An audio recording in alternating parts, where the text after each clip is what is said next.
Hey friends, before we dive into tonight's story, did you know that nearly 80% of viewers aren't subscribed?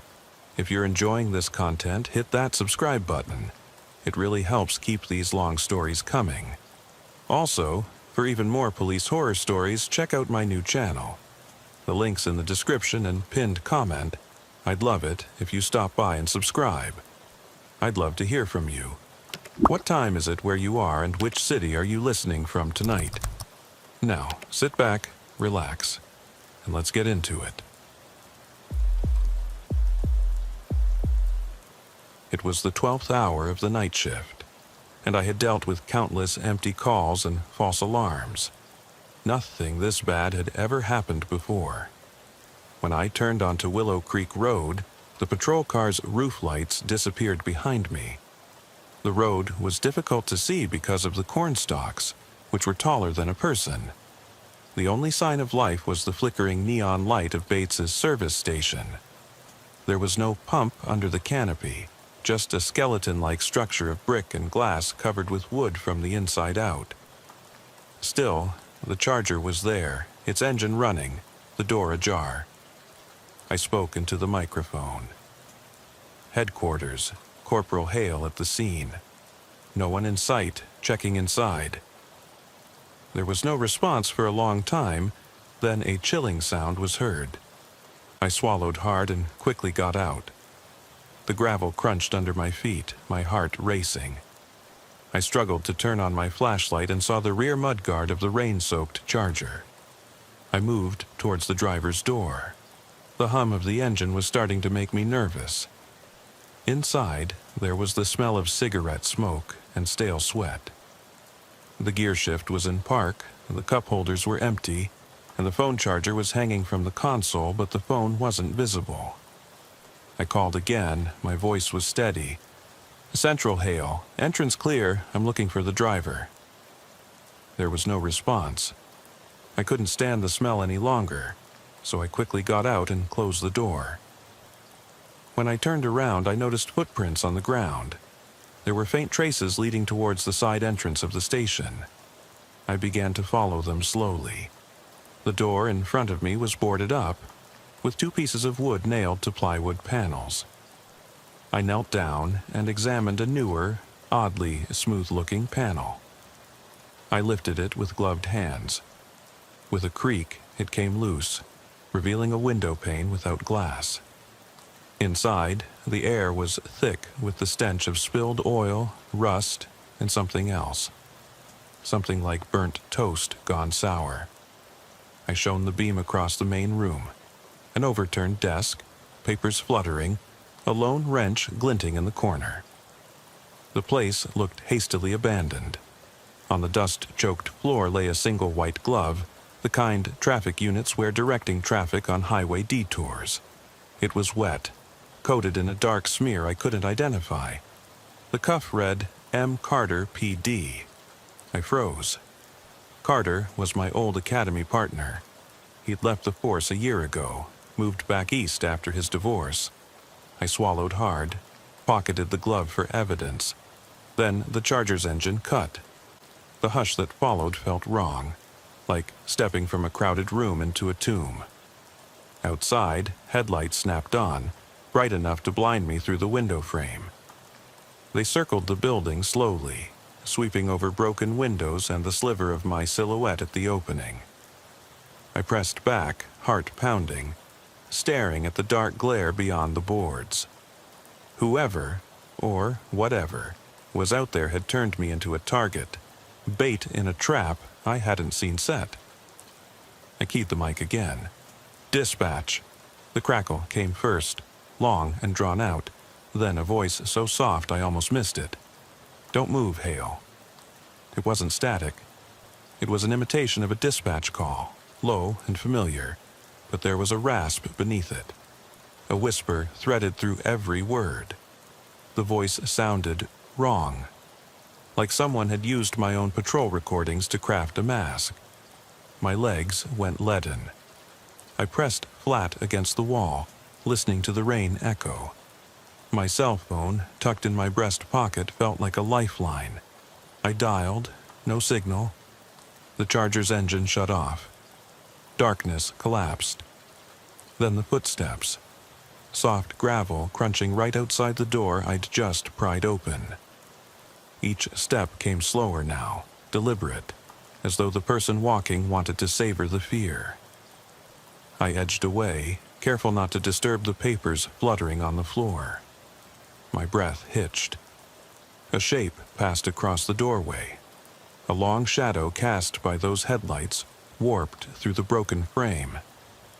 I held my breath, hand hovering near my sidearm, thinking of that glove and the name stitched inside. Carter. Was he back? But no, Carter wouldn't. He wouldn't have left without a word. Something was using Carter's name now, Carter's gear as a lure. The shadow stopped. Maybe 2 feet from where I crouched, a voice rasped again through a crack in the boards. You remember Willow Creek. My skin crawled. How could it know that? What I remembered? April 22nd, 13 years ago, when I responded to a missing child call on this very road. I thought I'd buried it, tucked away behind promotions and certifications. But here it was, dredged up like a rusted hook snagging my gut. The whisper continued, lower now. You left her. My pulse thundered. Lily Cartwright, 8 years old, wandered off the trail in those woods, vanished. I was the first on scene. I stayed until dawn, calling her name. Found only blood-spotted leaves. I could still taste that failure. I thought I'd run far from it. Back east, then back home. But that night in that boarded station, I realized I never outran Willow Creek. Rain drummed harder. The Charger's headlights flickered once, then died. Complete blackness. I ducked through the hole I'd made, slammed the board back in place, and pressed my back against the wall. My recorder lay in my coat pocket, its red light still on. I fought the urge to grab it, wanted proof, until the whisper came one last time. She's still here. Then silence, the kind of silence that screams. My radio lay in the station's corner, unused but never truly dead. I crawled over to it, fingers brushing the mic. I keyed it off reflex. Dispatch, priority traffic. Nothing, no static, no crackle. The system was dead, silent as the grave. I kicked the unit and it didn't react. Then a tap on the glass behind me.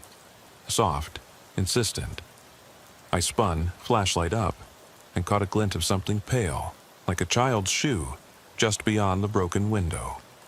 The beam passed over it, revealing a small sneaker half buried in the mud. Damp, fresh mud.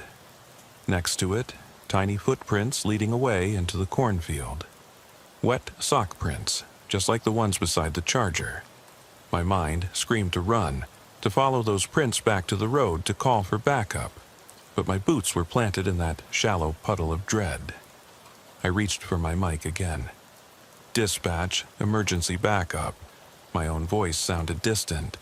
Then the whispers rose, soft as static, pressing against my eardrums.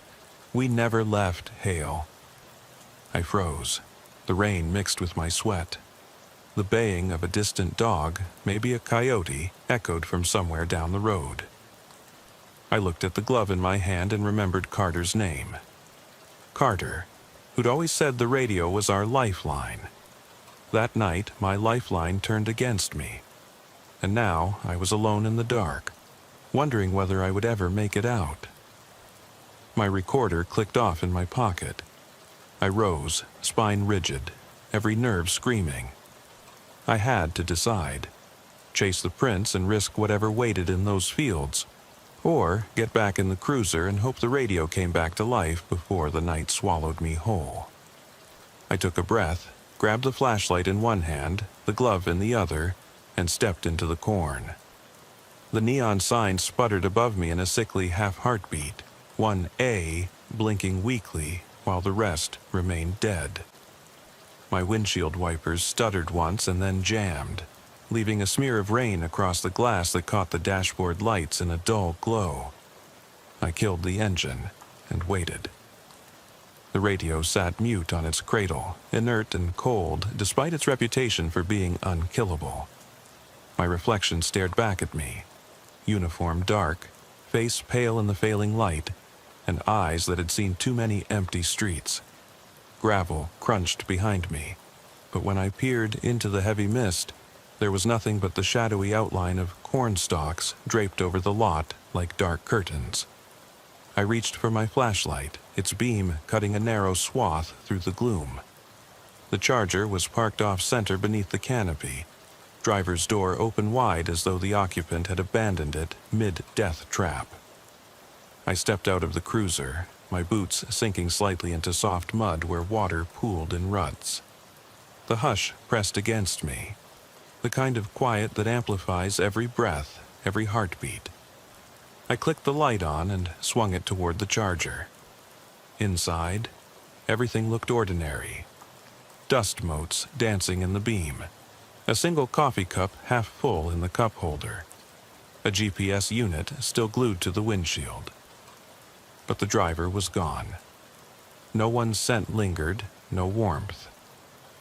I felt around the interior, touching the steering wheel, seat fabric, until my fingers brushed something cold on the passenger seat. A child's mitten, pink and downy, its fibers matted with mud. My pulse thumped into my throat. I recognized the style. Mine had gone missing years ago when I found Lily's scattered belongings in those woods. My breath caught, and I dropped the glove, letting it tumble to the floorboards. It landed with a soft thud. I bent to retrieve it, but caught sight of footprints in the mud beside the Charger, small, sock-covered, and trailing off toward the boarded-up entrance of the station. Bare socks, no shoes, like a child forced to run. My hand hovered above my sidearm as I followed the prints, careful not to slip on the slimy ground. Up close, I saw the tracks ended at a water-logged depression where the mud had collapsed. No sign of where they continued, just a smear of clay on the battered siding. The station's side doorway was reinforced with planks, but one looked newer than the rest. I jiggled it. The wood gave under pressure. With a grunt, I pried it loose, hearing nails shift and concrete dust fall. The board came free, leaving a narrow gap wide enough for a shoulder. I aimed my beam inside. The space beyond was pitch black, smelling of oil and rot with a sharp undernote of something metallic, like a bruise on the tongue. My beam settled on overturned filing cabinets, papers strewn in a chaotic fan like fallen leaves. A desk lay on its side, legs broken, drawers yanked open. I picked my way through debris, each creak of splintered wood echoing in the confined space. Then I saw them. 2 children's shoes, scuffed and half hidden beneath a crumpled tarpaulin. One was a scuffed black sneaker, the other a bright pink pump, mismatched, abandoned. My fist clenched around my flashlight, fingers peeling back the tarp. Beneath lay a glossy photograph. I picked it up with care, me in uniform, kneeling beside Lily on a trail just south of town. I remembered that day, sunlight dappling the path, her grin as wide as the creek was shallow, and I remembered finding her red scarf snagged on a broken branch 2 days later. The photo's edges were mud-streaked now, a smear hiding part of my face.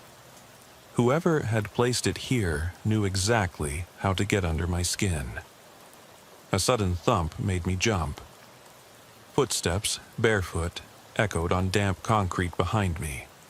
I spun, flashlight sweeping across the room. Nothing.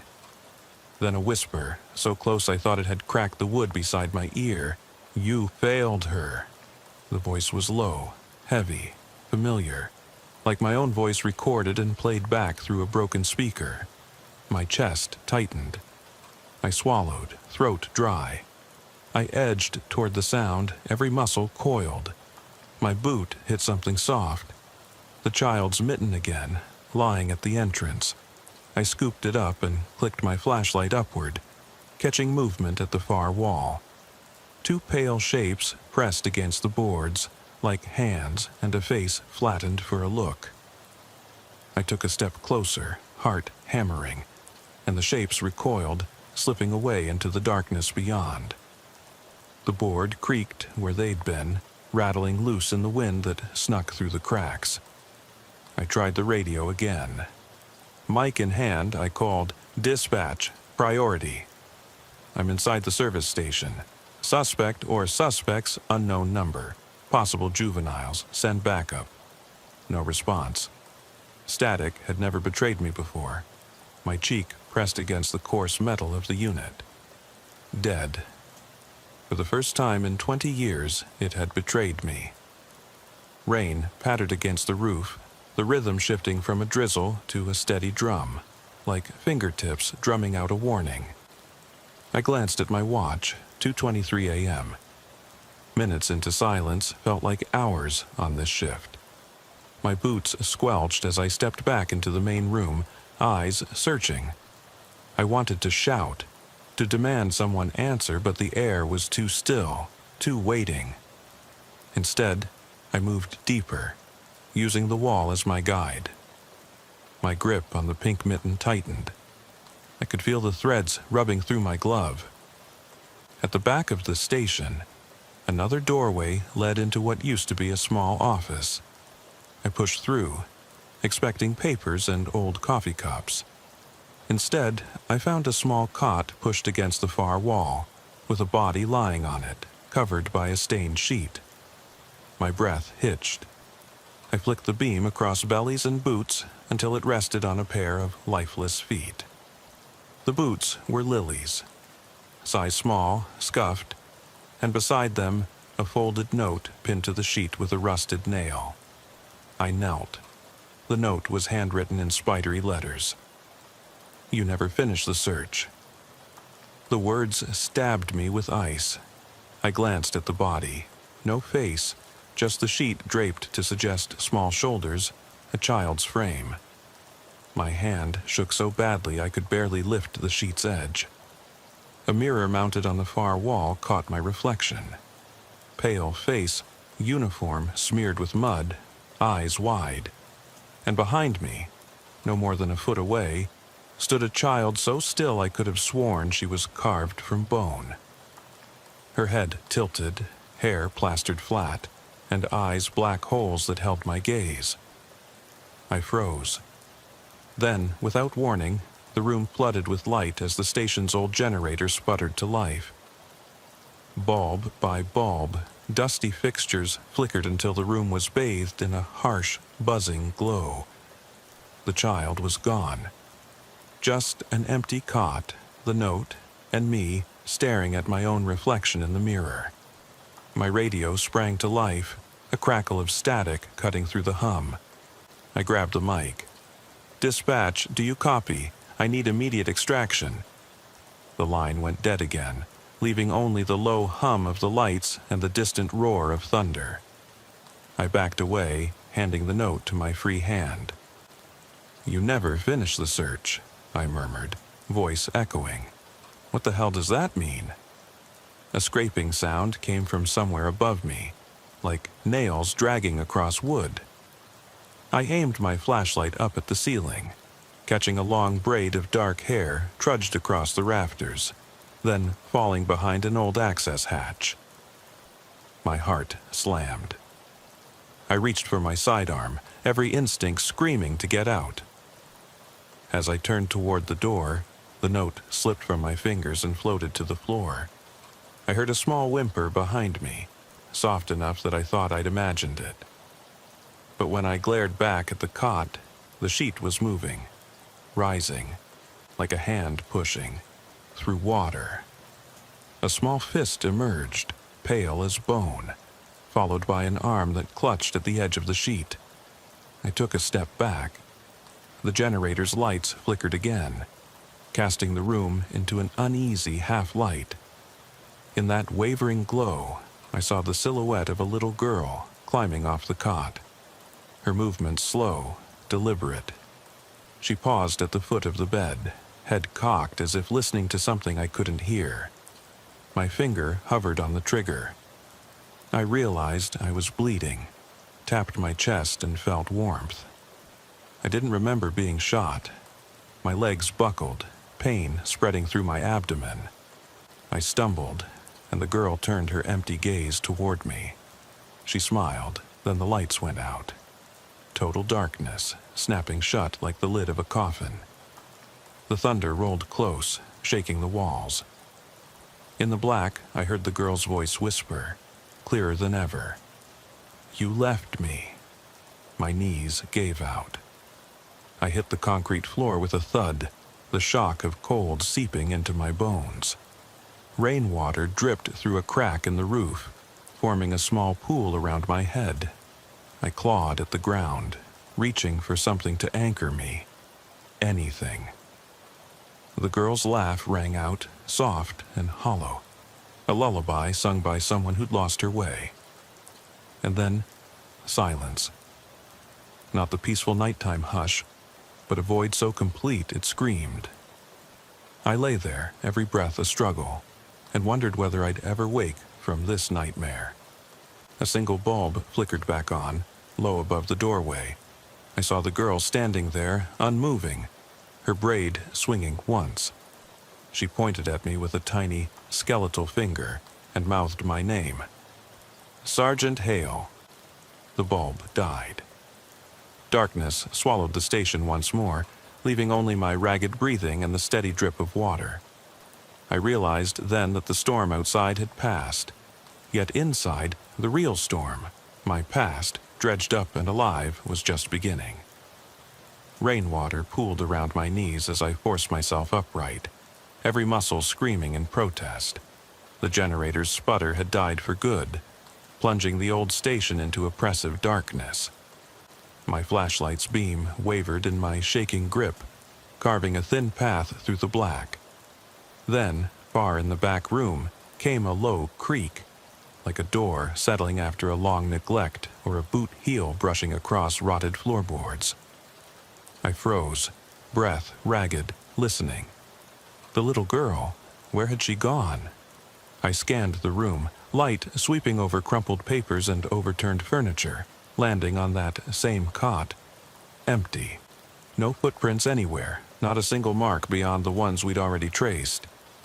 Yet, I could still feel her presence, a weight on my chest like someone leaning in close. My pulse hammered. I forced my legs to move, stepping toward the doorway I'd come through. The smeared note lay on the ground beside me. "You never finish the search." I stooped to retrieve it, fingers trembling as I read and reread the jagged scrawl. Who had written it? Lily was gone for good, or I thought so. But someone had resurrected that memory, framed it in my own handwriting or a copy thereof. The nail that pinned it had been rusted, old as the building itself. Yet the note was fresh, the paper crisp despite the filth beneath it. I stuffed the note into my coat and backed out of the office, scanning every corner as if expecting the girl to materialize. My beam hit the wall-mounted mirror and I caught my reflection. Blood streaked across my chest, face pale, eyes wide. I looked like I was dying, but I was still breathing. I swallowed back bile. In the main room, the pink mitten lay on the charger's floorboard. I crouched to pick it up, but heard scraping behind me, something shifting in the rafters above. My flashlight snapped upward, catching a slender arm slipping through a ceiling hatch, hair trailing like spider silk. The hatch slammed shut, making the whole station shudder. I jumped to the ladder welded to the corner post and yanked at it, but the ceiling panel wouldn't budge. Whoever, or whatever, used that crawl space had sealed it tight. Tapping into my training, I started a slow, methodical search of the room, moving debris aside with the butt of my flashlight. Under a pile of rusty oil cans, I uncovered a battered tin box. I pried it open. Inside, photographs yellowed with age.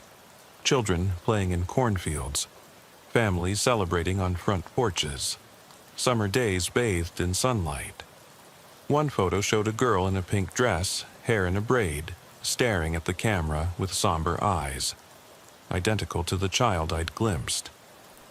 On the back was scrawled, April 25th, 2005, Willow Creek, the day after Lily vanished. My chest tightened. This girl had washed through these same fields, been here a long time. I flipped through the stack. The next photo showed a little boy in socks only, sitting on the floor of this very station, eyes wide as if terrified. No shoes. On the back, June 3rd, 2008. And another, September 17th, 2010, same place, no name. Each time, the photos were dated months or years apart, yet showed the same battered building, like I was seeing ghosts pocketing moments in these walls, echoes of children who'd come here only to disappear. A cold dread slithered through me. These weren't random snapshots. They were records. Records of children who'd entered this service station and never left. I pocketed the box, stepping back as thunder shook the roof. Then I heard it, the whir of an engine. Not the Chargers, something louder, torqued, aggressive. It roared to life outside, blazing the windows with white light. I snapped off my flashlight, plunging into total black, and sprinted toward the front exit. In the driver's seat, the Charger glowed angrily, door shut tight. Through the windshield, I saw tire tracks carving fresh ruts in the mud, leading east toward the cornfields. I dove behind the cruiser door, pressing my back against the cold metal. The engine died. Silence. Then the radio crackled one last time. A voice so distorted it rattled my teeth, half static, half human. "Hale, come find us."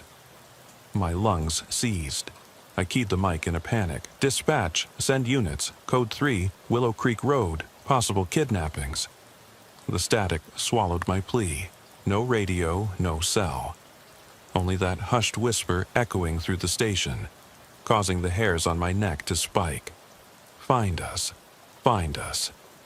It felt like a chorus, as though dozens of hushed tones were layered beneath the one I heard. My sidearm felt heavy in my right hand. I forced myself to exhale, vision tunneling. I peered around the cruise door and saw footprints. Mine, and beyond them, deeper into the corn, converging, as though a small crowd had marched away. I climbed into the driver's seat, heart hammering, hands gripping the wheel. "I'm going after you," I muttered, voice low. I flicked on the headlights, low beam, and turned the key. The Charger sputtered but refused. My hand shook as I turned instead toward my own cruiser, but before I could move, the station's old loudspeaker crackled to life overhead. Another mutant dispatch call. "All units, emergency, Willow Creek Station. Send every available unit. Witnesses are safe but need extraction." My heart stuttered. That voice was mine, my tone, my cadence recorded and played back. But I'd said no such call. No one was ever safe here. I sprang from the car and ran to the station door, kicking it open. My boots sank into mud inside. I flicked on my flashlight and raced to the front counter where the old telephone still sat with a thick layer of dust. I lifted the receiver. It clicked, a dial tone. My pulse thundered. I dropped the phone as static buzzed in my ear. Instinct drove me outside. I splashed through the mud, flashlight trailing as I plunged into the cornfield. The stalks towered above me, turning my beam into blades of gold and shadow. I followed the prints, stumbling, clawing at corn husks, roots tangling at my boots. My head pounded in time with the thunder that rolled across distant hills. Then I saw a flash. 2 points of light blinking in sequence ahead. Flashlight beams? Someone's torch? My throat seized. I slowed, breathing ragged. The lights zigzagged between the rows, drawing me forward, beckoning. I called out, barely above a whisper, "Hello? Lily? Is that you?" Only my echo answered, swallowed by wet cornstalks. My boot caught a gnarled root and I pitched forward, arm brushing damp earth. I snapped my beam upward and caught something etched into the soil. Words carved in fuzzy moss creeping over a fallen log. "Did you forget me?" My breath caught. Something clicked in the back of my mind. An image, a detail half remembered. I stared at those letters, heart pounding, erupted in the moss, green over gray wood. How long had that message lain there? Months? Years? Waiting. A deep rustle came from my left. I spun, light swinging, and stumbled into something solid, an old rusted bicycle frame tangled in weeds. It was a child's bike, now skeletal, missing wheels and chain, handlebars crooked. I dropped my flashlight to inspect. The seat was intact, white leather cracked with age, floral stickers peeling away. I untangled the frame and saw initials scratched into the seat post. L.C. My fingers froze. L.C. Lily Cartwright. The photo said, April 25th, 2005. Lily was here, somewhere in this field, not gone, just hidden. A scream caught in my throat. I lifted the bike frame like a weapon or a lifeline. The cornstalks behind me rustled, then parted, revealing a narrow path I hadn't noticed, a barefoot trail, sock prints faint but distinct, leading deeper into the stalks. I took a step forward, cradling the bike frame. My coat pockets bulged with the tin box, the note, and now the pink mitten. My sidearm was in my waistband, though sweat made the grip slick. The thunder rattled overhead. My breath steamed in the cold air. The path stretched ahead, dark as a slit across a canvas of gold. I swallowed. "I'm coming," I whispered into the dark. "I won't leave you this time." The path ended at a dead stalk, then continued beyond a fallen log, one side scraped bare of moss. I stepped over it, and as I did, something small darted across the ground. A socked foot, just for a moment glimmering under my light before slipping away. I rushed after it, heart hammering. The stalks closed in tighter, squeezing my beam into a narrow tunnel. Every rustle sounded like footsteps, every shift in shadow a figure. My skin prickled, heat rising in my chest. I reached an open clearing, an abandoned well ringed by concrete blocks. The well's mouth was open, dark as a yawning mouth. Moss and algae climbed its sides. The words on the blocks were nearly obscured, but I brushed the grime away to read L.C. My heart nearly stopped. Lily's initials carved into this well, this pit of fear. A chill seized me as I realized the well had been here long before the station was built. A relic, a dumping hole, a hiding place. I peered down, flashlight beam vanishing into the black pit. Cold air rose from it, carrying the scent of damp earth and something faint. Lilies? Or something rotting? My legs trembled. I knelt at the edge, fingers brushing the concrete. I slid my flashlight under my arm, fumbled for a rock and tapped it against the rim. The metallic echo bounced back up, stretched into eternity. The beam flickered as the stone's thud died away. No splash, no echo, no sign of water, just a void. I unshouldered the bike frame. "Lily," I whispered, voice hoarse. "If you're in there, tell me." The wind stirred the cornstalks, and for a moment, I thought I heard laughter, soft, childlike, then the echo of a sob, distant and hollow. My sidearm felt heavy again. I looked around. The clearing was empty except for the well, the bike frame in my hands, and me. My recorder in my pocket blinked its red light once, then went silent. I realized I'd never actually pressed stop after my panic call. It had recorded every scrap of this nightmare. Proof. Evidence. I dropped to one knee, unzipped my pocket, and pulled out the recorder. The red light continued blinking, ticking like a bomb. I pressed the stop button and felt a click in my chest. Then, from the darkness of the well, came a single, muffled voice. A child's voice, distant but clear. "Help me." My breath caught in my throat. I snapped my beam down the shaft. And for a heartbeat, I thought I saw a tiny hand reaching up, fingers pale against the darkness. Then it was gone, swallowed by the well's depths. I stumbled back, heart pounding, and only then noticed the sky above had cleared. The storm passed, leaving a halo of moonlight high between the clouds. The clearing glowed in silver. The cornstalks rustled soft goodbyes. I stood alone, clutching the bike frame and the recorder. The voices gone, the prints silent. Only the well remained, a black pit waiting to swallow the next scream. I stared at the opening, mind racing. Every instinct screamed to leave, to run, until I dropped on a well-lit highway. But Lily's voice still echoed in my ears. "Help me." I exhaled, breath visible in the cold air. I set the recorder to my mouth, voice low and steady. "Dispatch, this is Sergeant Hale.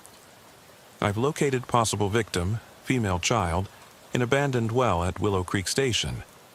I need immediate rescue and extraction. Over." Silence. The well exhaled a cold sigh, as though it had heard me at last. Then a whisper from the darkness. "Finally." I froze. The moonlight glinted off something at the well's edge. Another photograph, pinned with a rusted nail. I reached down, pulling it free. The image showed me and Lily smiling, frozen in sunlight. Same photo as before, only now the edges were singed. On the back, in a child's scrawl. I waited. My hand shook. My gaze snapped to the well. The pit was empty again. No hand, no girl, no echo but mine. Yet I could still feel her, Lily, just beyond my sight, inside that infinite void. I folded the photo, tucked it into my coat pocket beside the other evidence, and took a final breath. Then, steeling myself, I knelt at the edge and peered down one last time, whispering in a voice half hope, half terror. "Lily, I'm not leaving until you come home." Moonlight danced on the well's rim. Silence stretched into forever. And as I waited, heart hammering, I realized the question that would haunt me always. Who had been waiting for whom? Rain still clung to the air, but the worst of the storm had passed. I pressed my forehead against the cool concrete rim of the well, the rough surface biting into the skin beneath my cap as I stared into the black void. My rib cage ached, every breath a knife's edge, but my mind refused to yield. Lily's voice, flat, almost mechanical, still replayed in my head. Finally, I waited. Now it was my turn to wait, though I wasn't sure for what. Backup, answers, some measure of redemption? I pressed the stop button on the recorder and slid it into my chest pocket. Red light now dark, as though the device itself had run out of hope. Behind me, the cornfield loomed. Each unwound stalk seemed poised to snap and reveal something half-remembered. A shape molded from shadow rather than flesh. I rose slowly, muscles trembling, and stepped back from the well. My boots made soft sucking noises as I waded through the mud, the bike frame still in my left hand, the tin box in my right. The box's lid rattled against my ribs, a hollow echo matching my pulse. I hated that it felt like a heartbeat of its own. Lightning flashed in the distance, illuminating the clearing in stark white for a moment before folding it back into ink. I blinked against the afterimage and turned toward the station, flashlight beam sweeping across my path.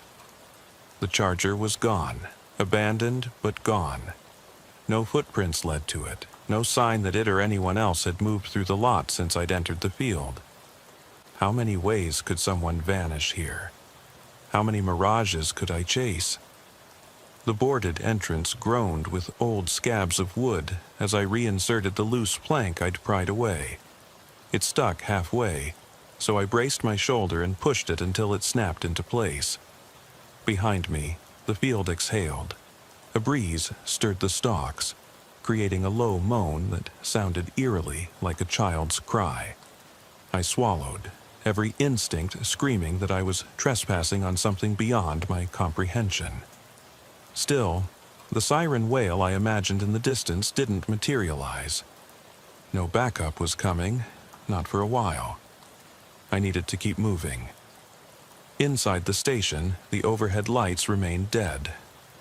I flicked on my handheld torch and moved systematically toward the back room, pausing at the desk where the photo of me and Lily had lain. It was gone.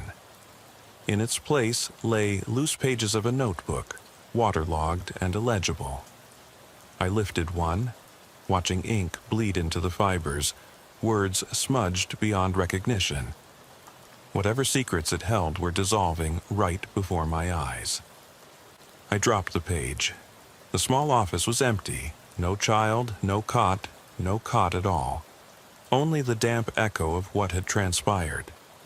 I clutched the bike frame tighter and crossed back into the main room, boots crushing discarded papers.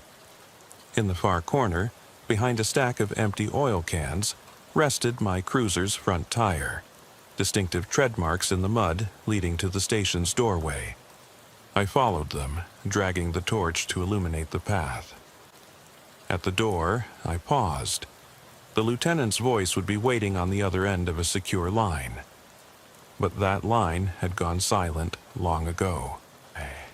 I clicked off the flashlight and sat on the edge of the driver's seat, breathing in the oily tang of the cab.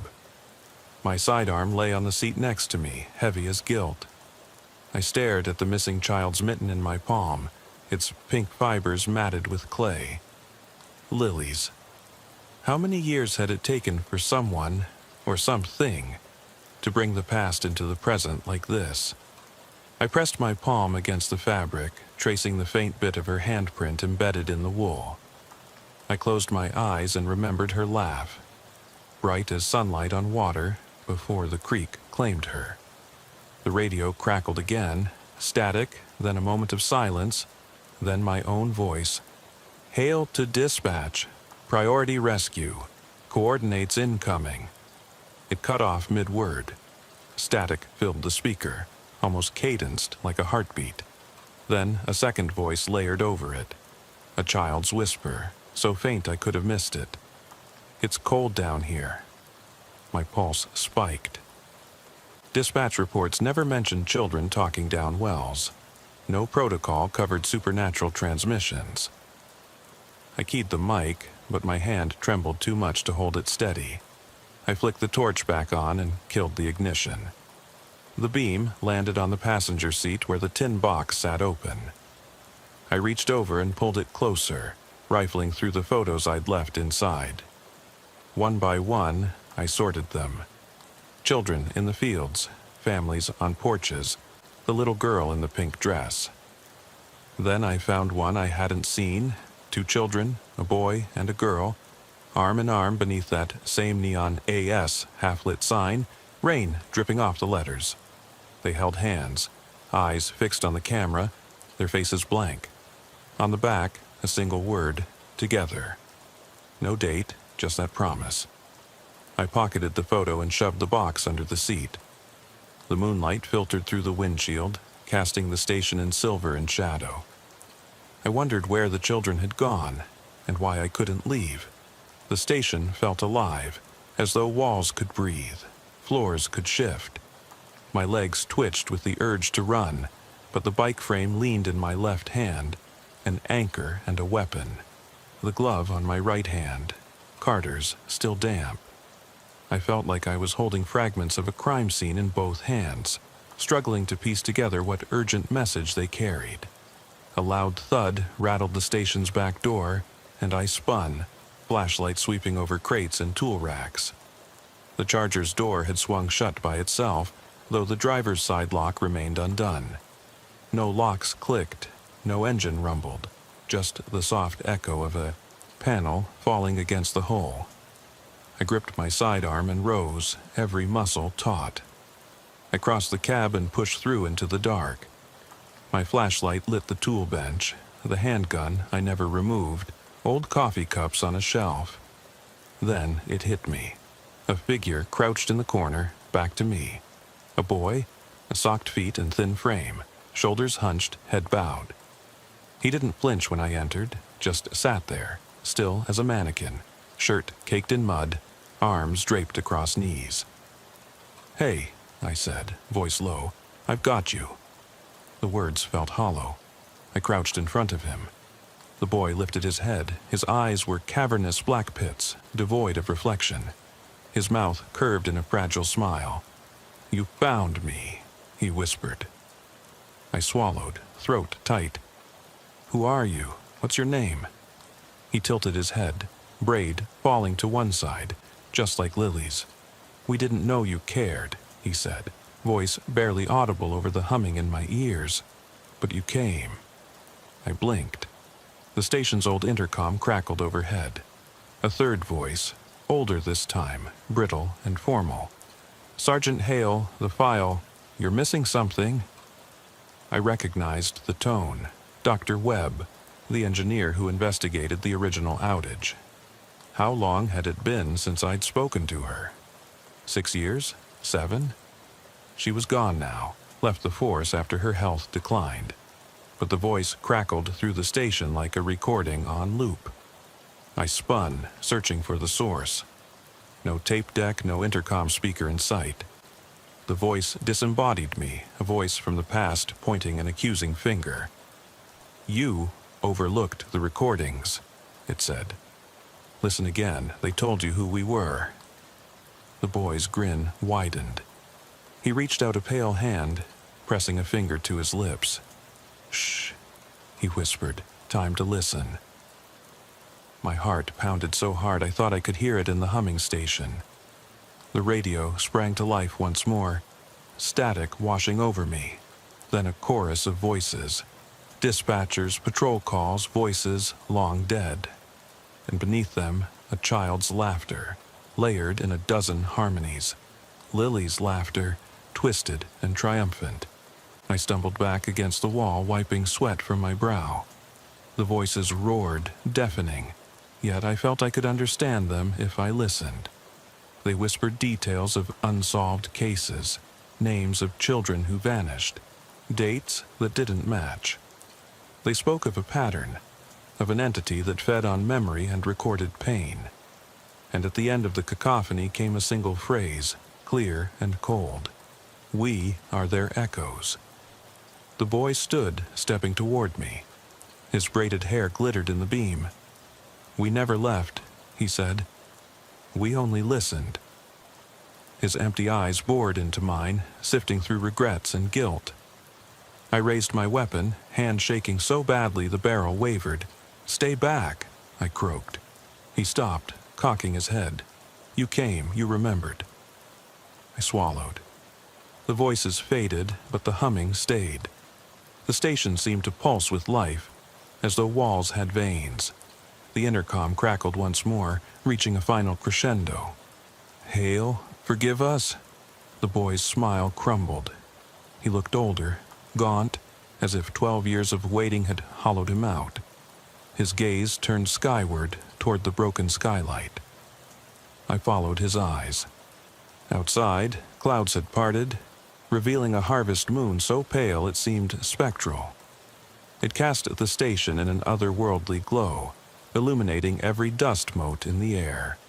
The boy reached out and I saw tears, tiny rivulets of mud and water, tracing down his cheeks. "Help me," he whispered. "Bring them back." Behind me, I heard shuffling. Footsteps emerging from the station's corners, dozens of them. Barefoot prints pressed into the dirt floor, advancing, encircling me. The air grew cold, pressure building in my ears. My sidearm felt as though it weighed a ton. The bike frame slipped from my grasp and clattered against the floor. In that moment, I realized I'd never been alone in this place. It had always been full. I took a trembling step backward. The boy reached out again, voice soft but urgent. "We need you." I swallowed, vision blurring. The voices swelled once more, overlapping in a final chorus of sorrow and accusation. Lily's laughter rang clear as a bell. Then silence. A vacuum that sucked every sound into itself. I collapsed to my knees, chest heaving. Around me, the marshalling shadows paused. The boy knelt beside me, placing a cold hand on my shoulder. "You're here," he said. "You'll remember now." And in that moment, the station let out a breath, a slow exhale that rattled windows and dust alike. I clenched my eyes shut, tears mixing with rainwater on my cheeks. Then I heard it. A distant siren, faint but real, growing closer. Red and blue splashes stained the moonlit field beyond the corn. Backup was coming at last. But as the lights flickered through the boarded windows, I realized the station had changed. The walls grew tall, the roof loomed closer, and the boy's face blurred. I opened my eyes to darkness. The sirens cut off mid-wail. The hush returned. No voices, no sirens. Only the echo of a child's whisper in my ear. "Find us."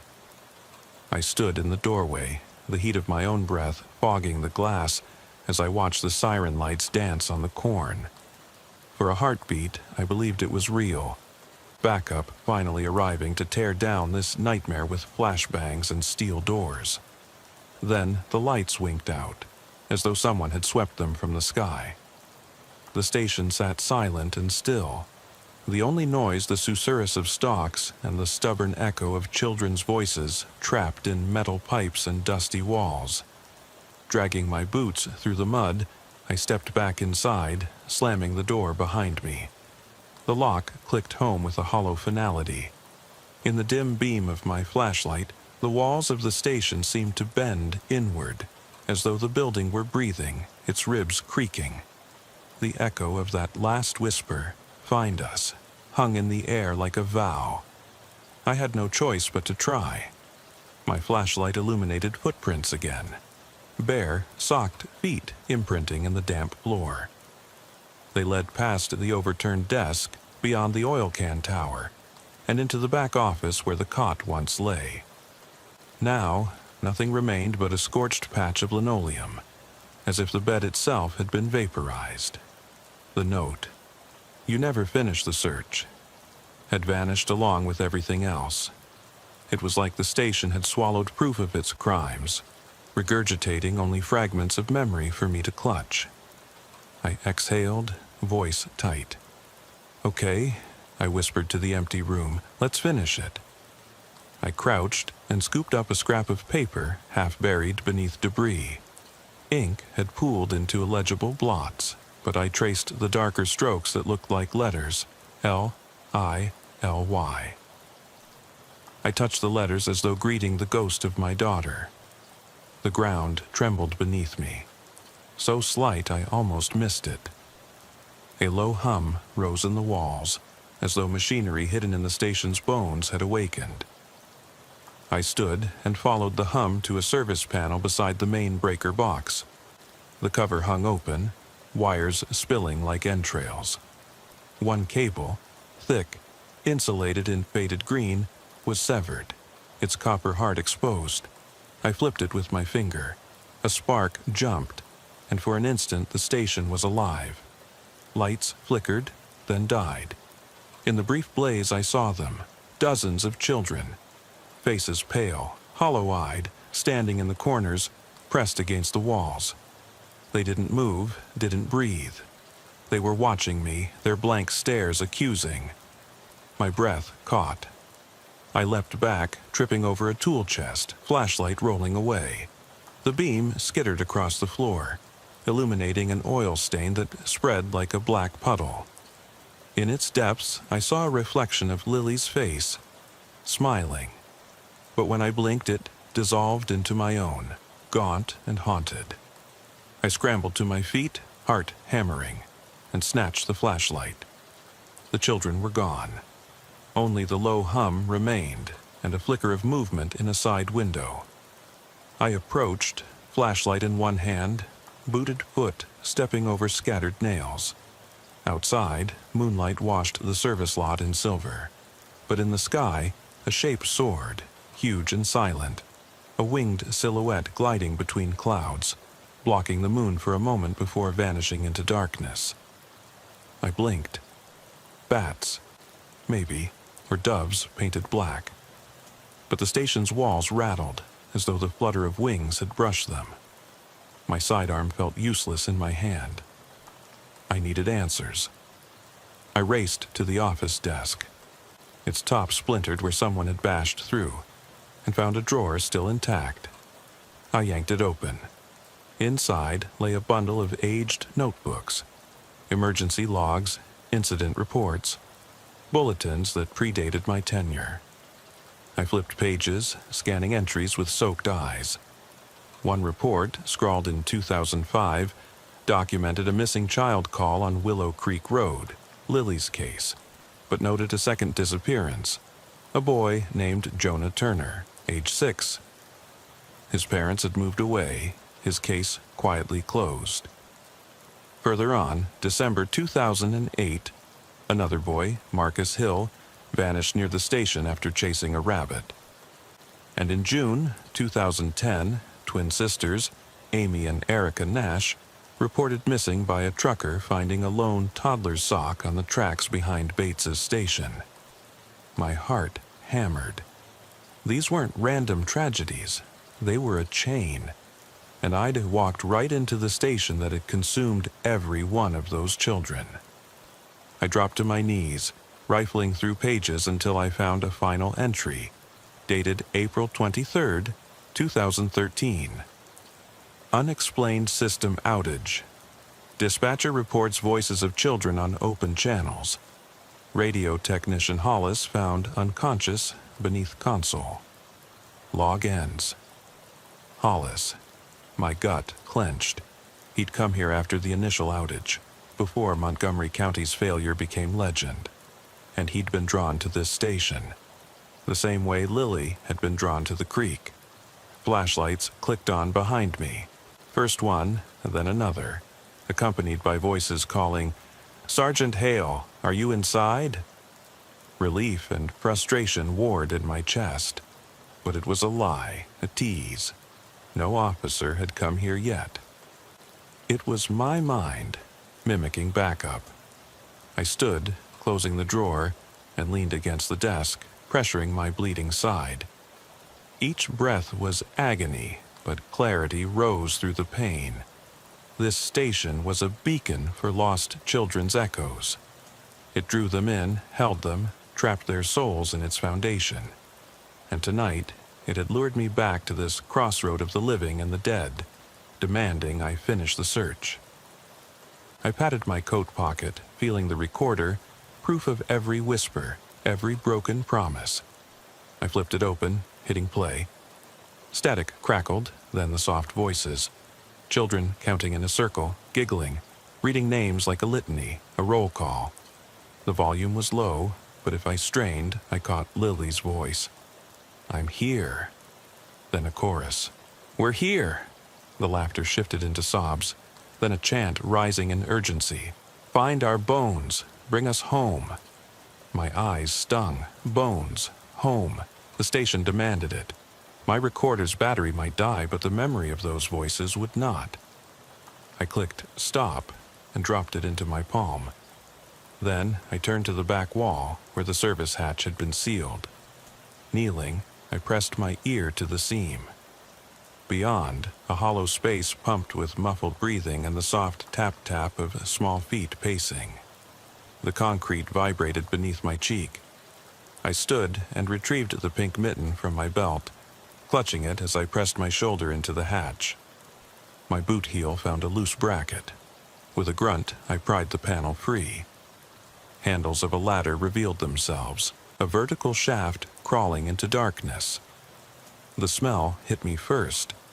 Damp earth, rot, and a faint sweetness like flowers pressed too long in a Bible. I swallowed bile. I flicked on my flashlight and peered down into the crawl space. The ladder rungs vanished into black. From below came that steady breathing, too measured to be one child, too chaotic to be a single person. I called down, voice shaking. "Lily? Jonas? Anyone, I'm coming." The breathing paused, then came a single word, echoed as if spoken through a tunnel of stone. "Now."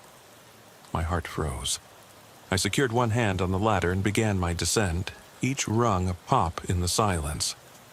The walls were damp, moss-covered, slick. Water dripped from above, forming rivulets that ran down my coat. My flashlight beam revealed handprints pressed in the mud, small, tiny palms trailing behind me, as though a line of children had climbed up this ladder into the station. Now they waited for me to climb down. Halfway, the beam fell on a rusted cartwheel embedded in the mud, a makeshift pulley. A frayed rope coiled around it, leading further down. The rope had fresh wear, too clean for rust, as though in constant rotation. My pulse hammered. Whoever, or whatever, used this path had set a trap. The ladder ended at a ledge of cracked stone, and beyond that, I saw a narrow tunnel carved into the earth, sloping downward. I took a breath and dropped to the ledge, boots sinking ankle-deep into a silt of earth and bone fragments.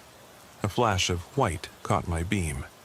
Part of a skull, half covered in clay, resting beside a child-sized sneaker sole. I swallowed hard, stomach lurching. These were the remains of children: Jonas, Marcus, Amy, Erica, and Lily.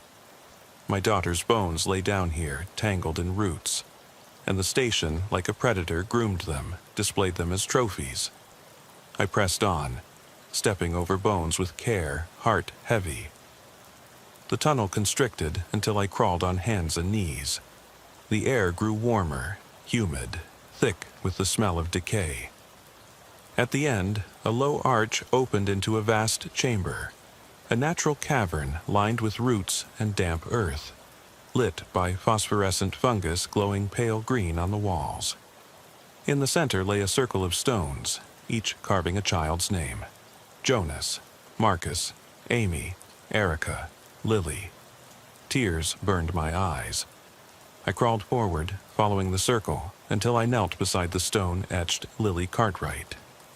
Beneath it, in the wet earth, I saw a small mound, shiny and smooth, like fresh earth, an unmarked grave. I took a deep breath and began to dig with my bare hands, earth crumbling between my fingers. Each scoop revealed fragments: a tiny femur, a rib, a jawbone. I gathered them, placing them reverently in a cloth from my pocket. With shaking hands, I murmured, "I'm sorry. I'm here now." As I worked, the cavern seemed to inhale, a vibration humming through the stones. The glowing fungus pulsed in time with the hum, godlike, ancient. From the circle's edge, I heard the breath of 100 children, exhalations of relief, fear, joy, and sorrow. Their whispers braided together. "Thank you. At last. Home." My chest tightened, tears streaming. I gathered the bones, bundling them in the cloth, willing to spend the rest of my life restoring them names and evidence. But as I tied the bundle, a cold gust rattled the cavern roof. The fungus dimmed, then flared white-hot. Shadows swirled behind me. I turned, heart pounding, and saw figures. Dozens of translucent children, hands raised in greeting. The boy from the station among them, Lily at his side, small smiles on their faces. They beckoned me forward, their voices singing in harmony. "Lay us to rest." The earth trembled as their chorus rose. I rose, clutching the bundle, and stepped toward the circle's center. The stones glowed with each footstep, names shining in phosphorescent script. I placed the bundle atop the stone marked Lily, and voices hushed. Silence. Then Lily's voice, clear and bright, like a bell. "Thank you, Papa." My heart surged with sorrow and love. I knelt, placing a hand on the stone. The ground beneath my palm pulsed, warm and alive, as though the earth itself embraced the bones. The figures smiled and began to dissolve into motes of light, drifting upward toward a fissure in the cavern ceiling. A beam of moonlight pierced the crack, illuminating their ascent. I watched until the last speck of light vanished into the night sky. The hum faded. The fungus returned to its gentle glow. The chamber felt empty, peaceful, a catacomb restored. I gathered the empty cloth and rose, voice thick as I whispered, "Rest easy, my girl." I backed into the tunnel, every step lighter than the one before. The ladder rungs felt solid under my palms, the pull of the outside world strong. I climbed until I emerged into the station service room once more, the board sealed in my absence. The night had grown quiet. No wind, no rain, only the faint chirp of crickets beyond the corn. I limped to the front door and opened it. Moonlight spilled in, the lot empty, but for my cruiser, radio still dead. I paused, hand on the frame, feeling the station's walls behind me, silent, appeased. I turned toward the fields, heart heavy but resolved. Somewhere beyond the corn, a road awaited, along with people who would not believe this tale. Evidence, bones, reports, recordings, was enough to ignite investigations, to break the station's hold on the missing. I slipped into the driver's seat, placing the recorder on the dash. With a flick, I set it to play the last file, the children's voices chanting names, their song tender and sorrowful. I let it play as I started the cruiser, headlights cutting through stalks now still as tombstones. The engine roared to life, real this time, and I exhaled, hand pressed to my chest, feeling the steadiness of my own heart. Before I pulled away, I whispered into the dark station, "Rest now." The recorder's speakers crackled, and the children's chorus rose one final time, "Goodbye." And with that, I drove away into the moonlit night, leaving behind the station's silent shadows and the final question etched into my mind. What other echoes still linger in the dark? I stepped onto the damp gravel of the service lot, heart pounding from the cavern's revelation, and realized I was no longer alone in the silence. The moon hung low, drifting behind a ragged veil of cloud, its pale light casting shifting shadows among the cornstalks. My cruiser's engine idled as if impatient, its dim glow pooling on the cracked asphalt. I reached into my coat pocket and touched the recorder, still blinking its red light, and slipped it onto the passenger seat, careful not to disturb the children's final farewell etched into its last file. The night air felt charged, crackling with promise and lingering dread. My ribs protested as I flexed my torso, reminded of the pain I'd felt in that subterranean chamber. Yet beneath the ache lay something stronger, a determined calm. I had laid Lily and the others to rest, or so I believed, but the station remained, its silhouette a jagged scar against the horizon. It had surrendered its darkest secret, yet it still loomed, hungry for the next echo. I climbed into the driver's seat, the farm implements lining the lot, flickering in the half-light, alien shapes under the moon's uncertain gaze. For a moment, I considered returning to the cavern with more shovels or calling for forensic teams. Then I remembered. No one would believe the subterranean cathedral of human remains, and even if they did, who would dare enter that well without invitation? The station had drawn me down, as if I were one of its own restless spirits. It would not release its hold so easily. I closed the cruiser door and settled the rifle across my lap. an extra measure after all I'd seen. My flashlight rested between my legs, its beam catching the outline of the boarded entrance. Each plank looked like a rib in a carcass, failing, decaying. I turned the key in the ignition. The engine responded with a reluctant growl, and I eased forward. Tires crunched against the gravel edge, the headlights searching for the one thing I knew I must face before I left: the open well beneath the canopy. The charger was gone, replaced by a single oil spill that gleamed like an oil slick bruise on the ground. It was as though the anomalous vehicle had never existed, a phantom to lure me into the station's maw. I maneuvered closer, flashlight raised, and shone it onto the ground. No footprints, no tire tracks, just the oil stain and a single sock print. Sock fibers matted in the gravel, leading back into the cornstalks. I cut the engine and stepped out, boots sinking into the damp earth.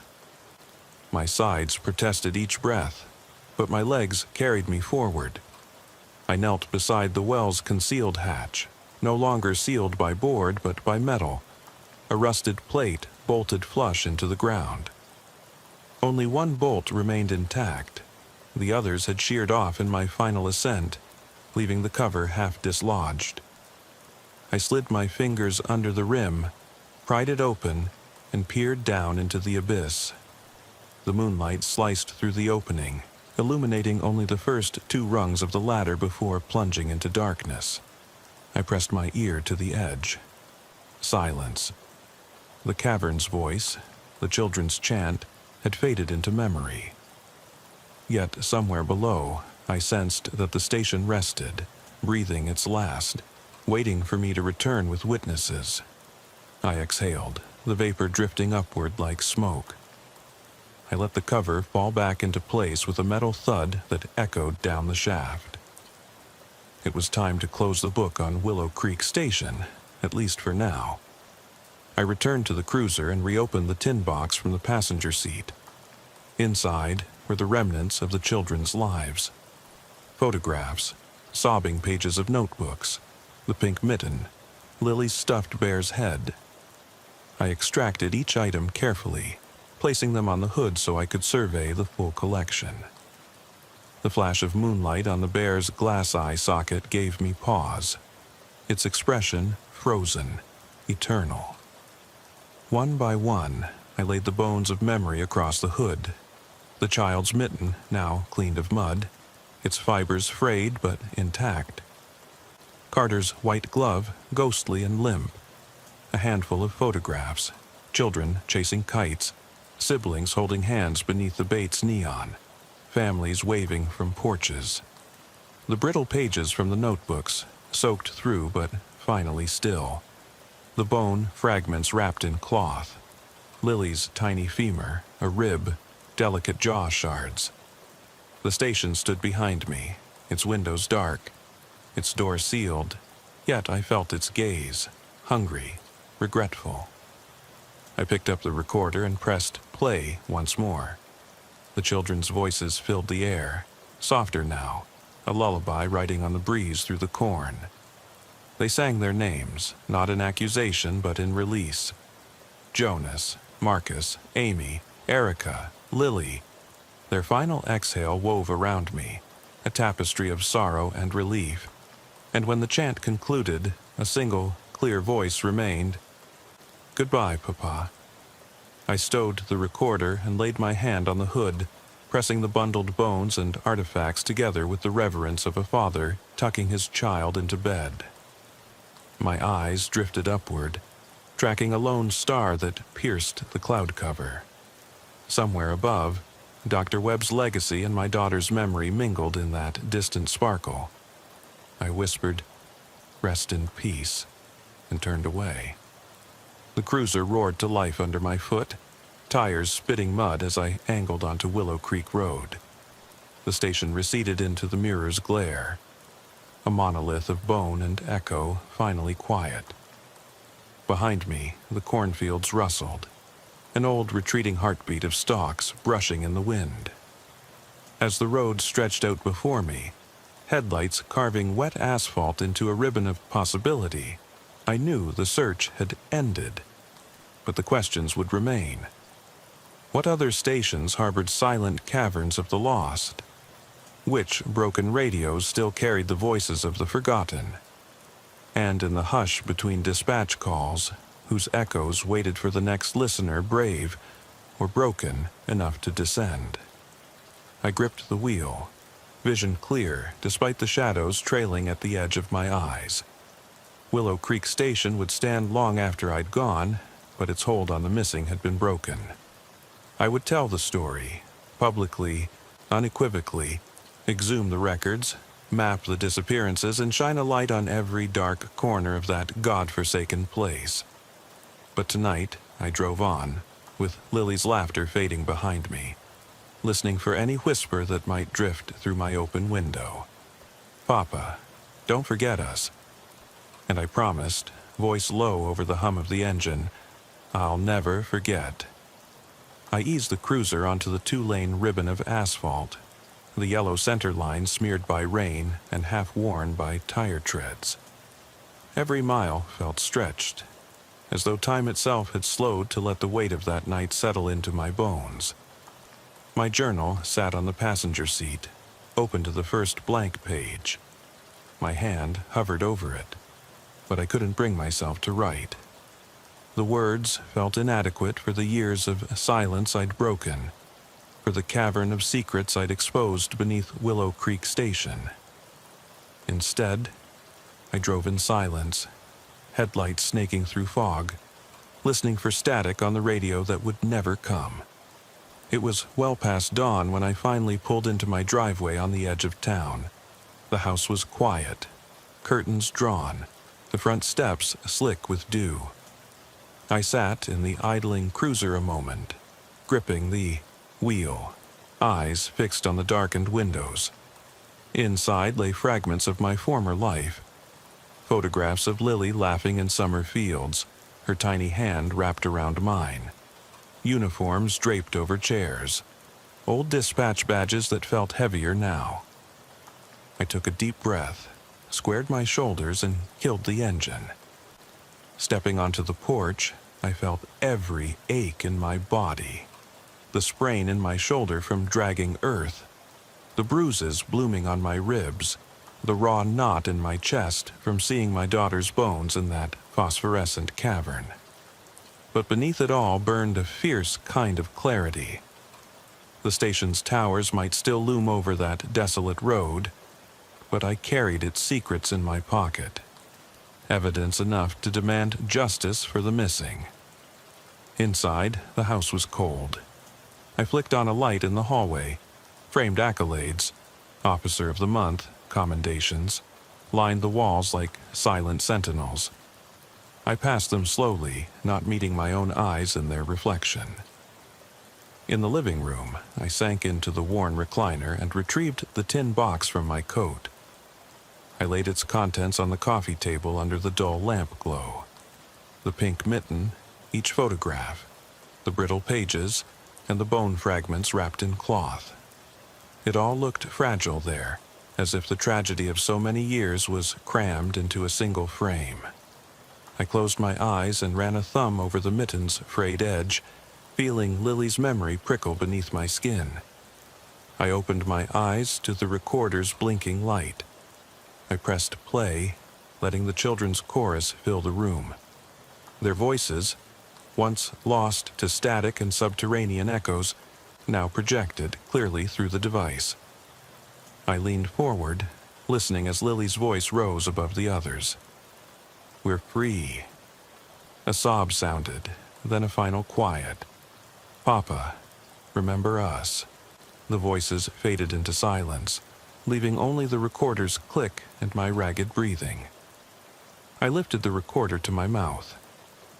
"June 22nd, 2018, I said, voice thick. "This is Sergeant Daniel Hale. The following evidence pertains to my investigation of Willow Creek Service Station on March 9th, 2018. Attached are physical remains, photographic documentation, and audio recordings of missing minors spanning incidents from 2005 through 2013. I will deliver all evidence to the County Sheriff's Department and request immediate reopening of all cold cases listed in my report. I paused the recorder and set it down. The air in the living room felt too still, like holding my breath in a room full of ghosts. But I had to move. I rifled through the pile of photographs and selected 8, each one a child left behind. Jonas Turner, age 6, Marcus Hill, 7, Amy and Erica Nash, 9, Sophia Diaz, 5, Marcus's sister Evelyn Hill, unborn on that fateful night, Samuel Keene, age 8, and Lily Cartwright, age 4. I snapped each image into a plastic sleeve, then into a white evidence envelope labeled Willow Creek Missing Persons, Exhibit A.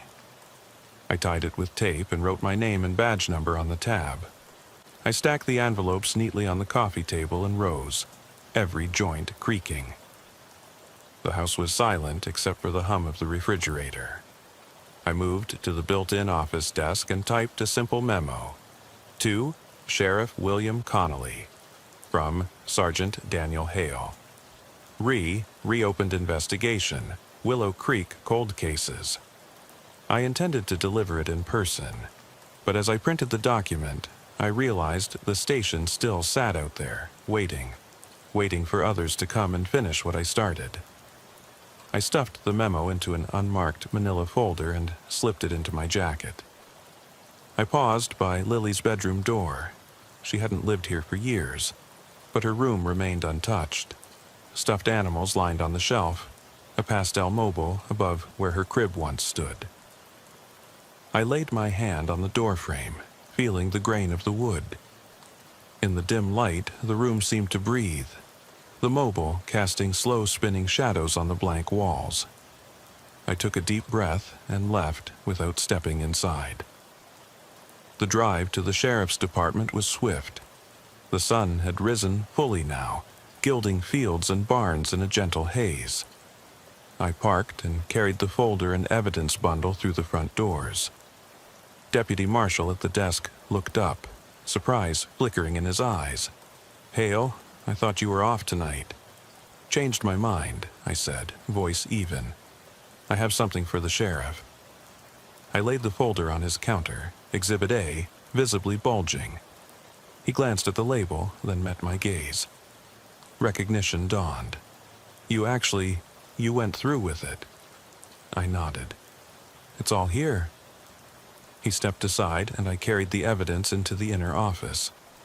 Sheriff Connolly sat behind his desk, coffee cup cooling beside a stack of files. He looked up, eyebrows lifting as I set the bundle before him. I dropped my jacket and stepped back, watching him peel open the envelope marked Exhibit A.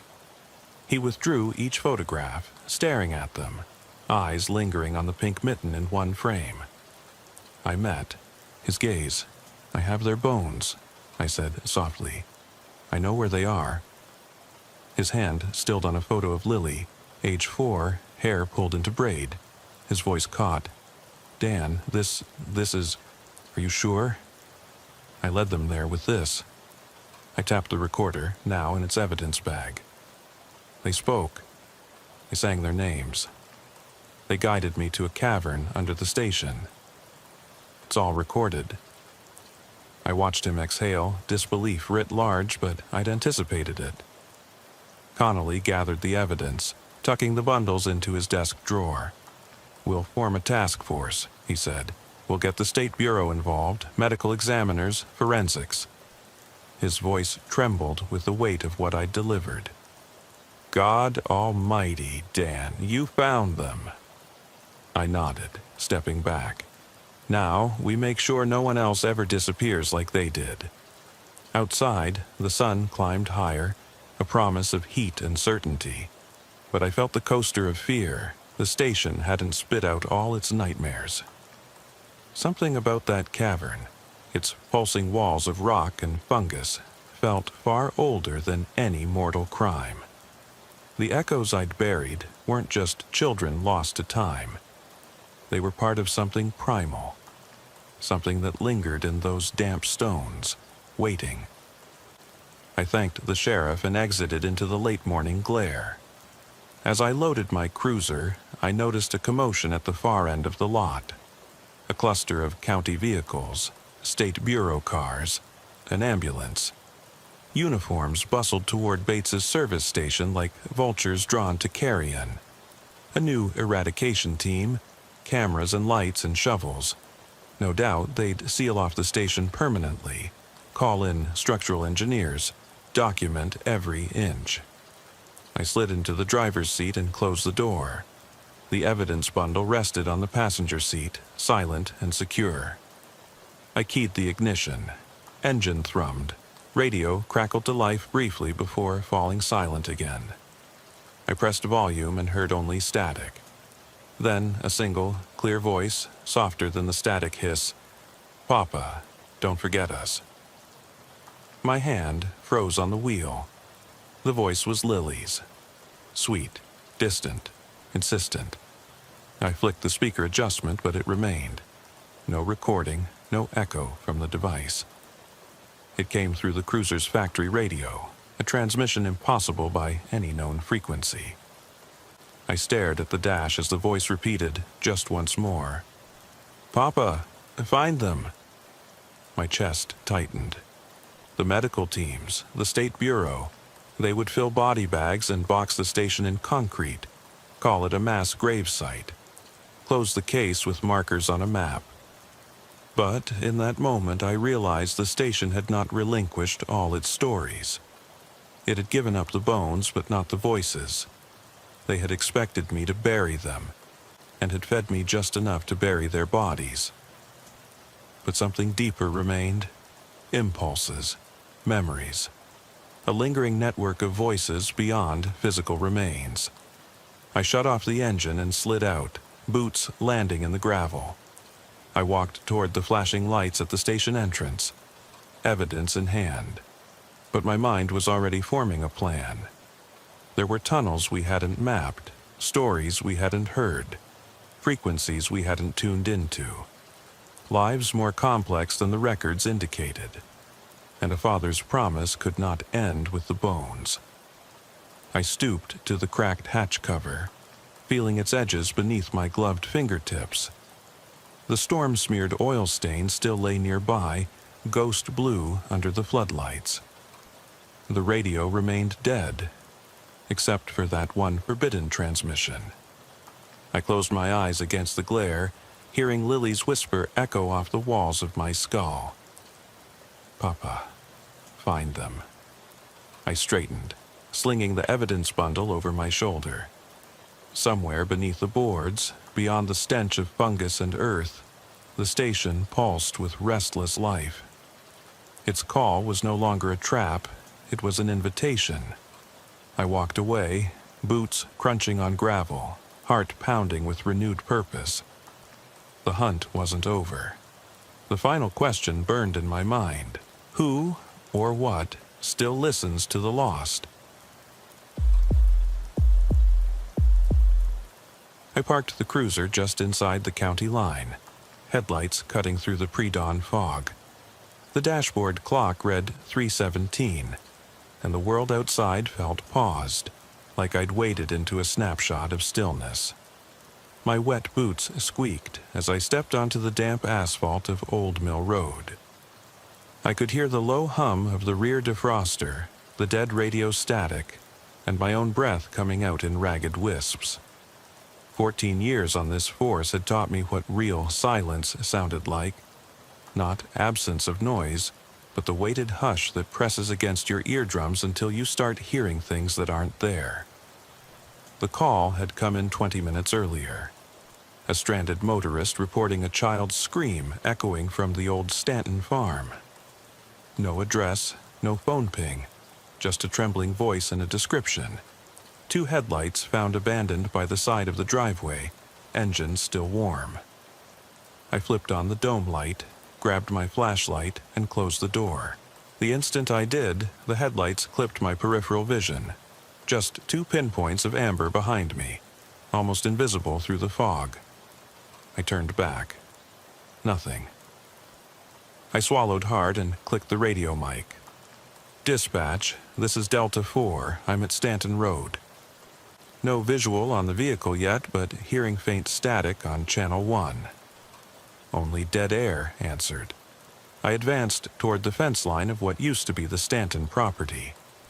Porch lights had long since died, windows boarded. The gravel driveway under my boots sounded louder than any thunderstorm. Rain was starting again, each drop a tiny hammer on the brim of my hat. I swept the beam across the yard, an overturned wheelbarrow, the bleached ribs of a collapsed swing set, and beyond that, rows of crumpled corn stalks that rustled as if someone, or something, was moving through them. My pulse jumped. Halfway to the farmhouse, I found what looked like muddy tire tracks leading off the drive, heading east toward a hollow where the field dipped low. Beside them, a single muddy footprint, bare, small, like a child's sneaker. I knelt to inspect. Imprint of a 5-year-old's foot, toes splayed, heel pressed hard. My throat tightened.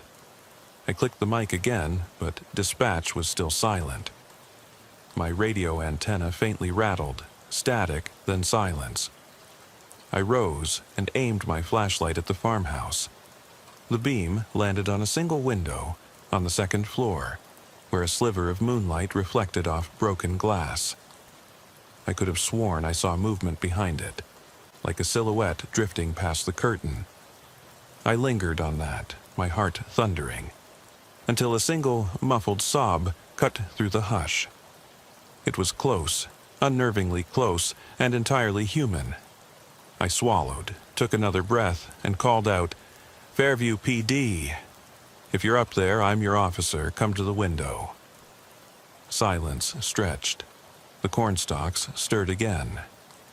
I stepped forward, the flashlight beam landing on the farmhouse's front porch. The screen door was ajar, swinging slightly, as if someone had slipped out moments before. My boots left fresh scuffs on the worn wooden boards. I reached the threshold and paused, feeling the weight of every unsolved missing person call I'd ever taken. I flicked my light inside. Empty. Mud-caked footprints led from the screen door across the floorboards and out the back door, which, like the front, hung open to the night. I exhaled, knuckles whitening on the flashlight grip. I moved to the back, careful where I stepped. The beam cut across a collapsed back porch and into the edge of the cornfield. There, in the soggy dirt, was the first tangible trace. A small doll, its face streaked with mud, eyes hollow. I knelt, picking it up by its twisted arm, and the moment my fingers closed around it, something in the field snapped. A stalk bent sharply, brushing the ground, and then rose again. I shone the light toward it, nothing but shadows. Then I heard it. A child's voice, distant, so soft I thought I'd imagined it. "Help me." I froze, listening. The voice came again, a sobbing whisper that prickled the hairs on my neck. I radioed in, voice tight. "Dispatch, female juvenile voice, coordinates coming up, need immediate backup." No response. My radio crackled, then died outright. Static gone. The world went back to that weighted hush, broken only by the distant drip of rain off cornstalks and that whisper in my skull. "Help me." I snapped the doll into my coat pocket, stood straight, and stepped toward the edge of the field. My boots sank into mud. I raised my flashlight, swept it slowly across the stalks. Each beam revealed only wet green leaves, until it showed me footprints leading deeper into the corn. I exhaled, uneasy, and followed. The hush closed in around me, and I realized how thin the line was between searching for someone lost and becoming lost myself. And something in me wondered, was I following her? Or was she leading me into something I wouldn't ever come back from? The corn pressed in on me like walls of dark green steel. Each stalk rose nearly as tall as my head, leaves slick with rain that caught the beam of my flashlight and sent reflections dancing across the rows. My boots squelched in the mud, each step demanding more effort than the last. I kept expecting her to be just beyond the next stalk, as if she'd step out into the light, shivering and wide-eyed, ready to climb into my arms. Instead, all I found were more footprints, shallow depressions that ended abruptly and then resumed, as though whoever left them paused, stumbled, and then kept going. I stopped to catch my breath and felt the weight of the night settle onto my shoulders. I leaned forward, chest heaving, and listened. The only sound was the steady drip of water off the leaves above me and the distant hum of the county highway, a few hundred yards west. My radio lay dead in my coat pocket. No signal, no crackle, nothing. I tapped on the mic section reflexively, hoping for a burst of static, but got only a hollow click. It occurred to me then, in that moment of utter isolation, that backup might be following the ping of a phone, any phone. But if her battery was dead, and hers probably was, there'd be nothing to locate. I squared my shoulders, lifted the flashlight, and forced myself deeper into the stalks.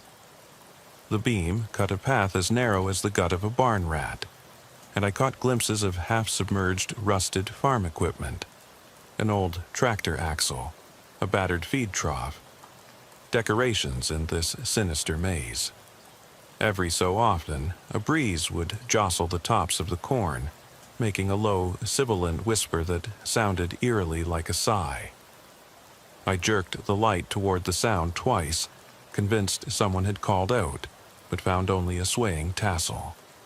As I reached what must have been the center of the field, I noticed the ground change beneath my feet.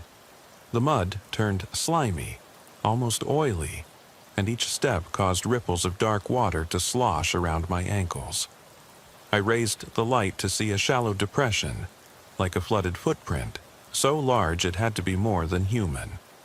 The outline resembled a boot 15 inches long, the toe rounded and heel squared off. I crouched to inspect. The water was cold, and a chill ran up my spine that had nothing to do with the temperature.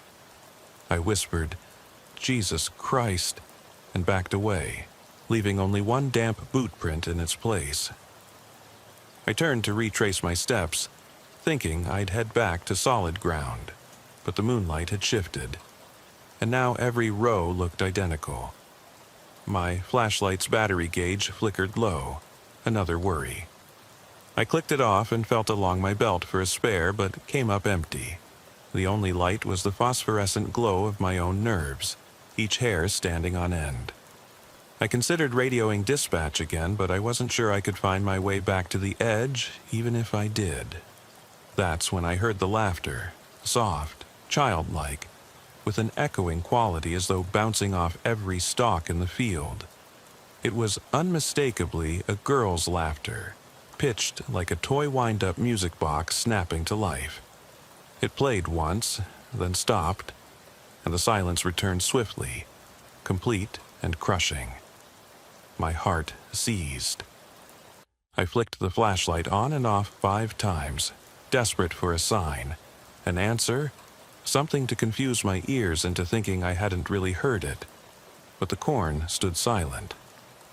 Another laugh, this time close to my right ear, so near I spun and nearly lost my footing.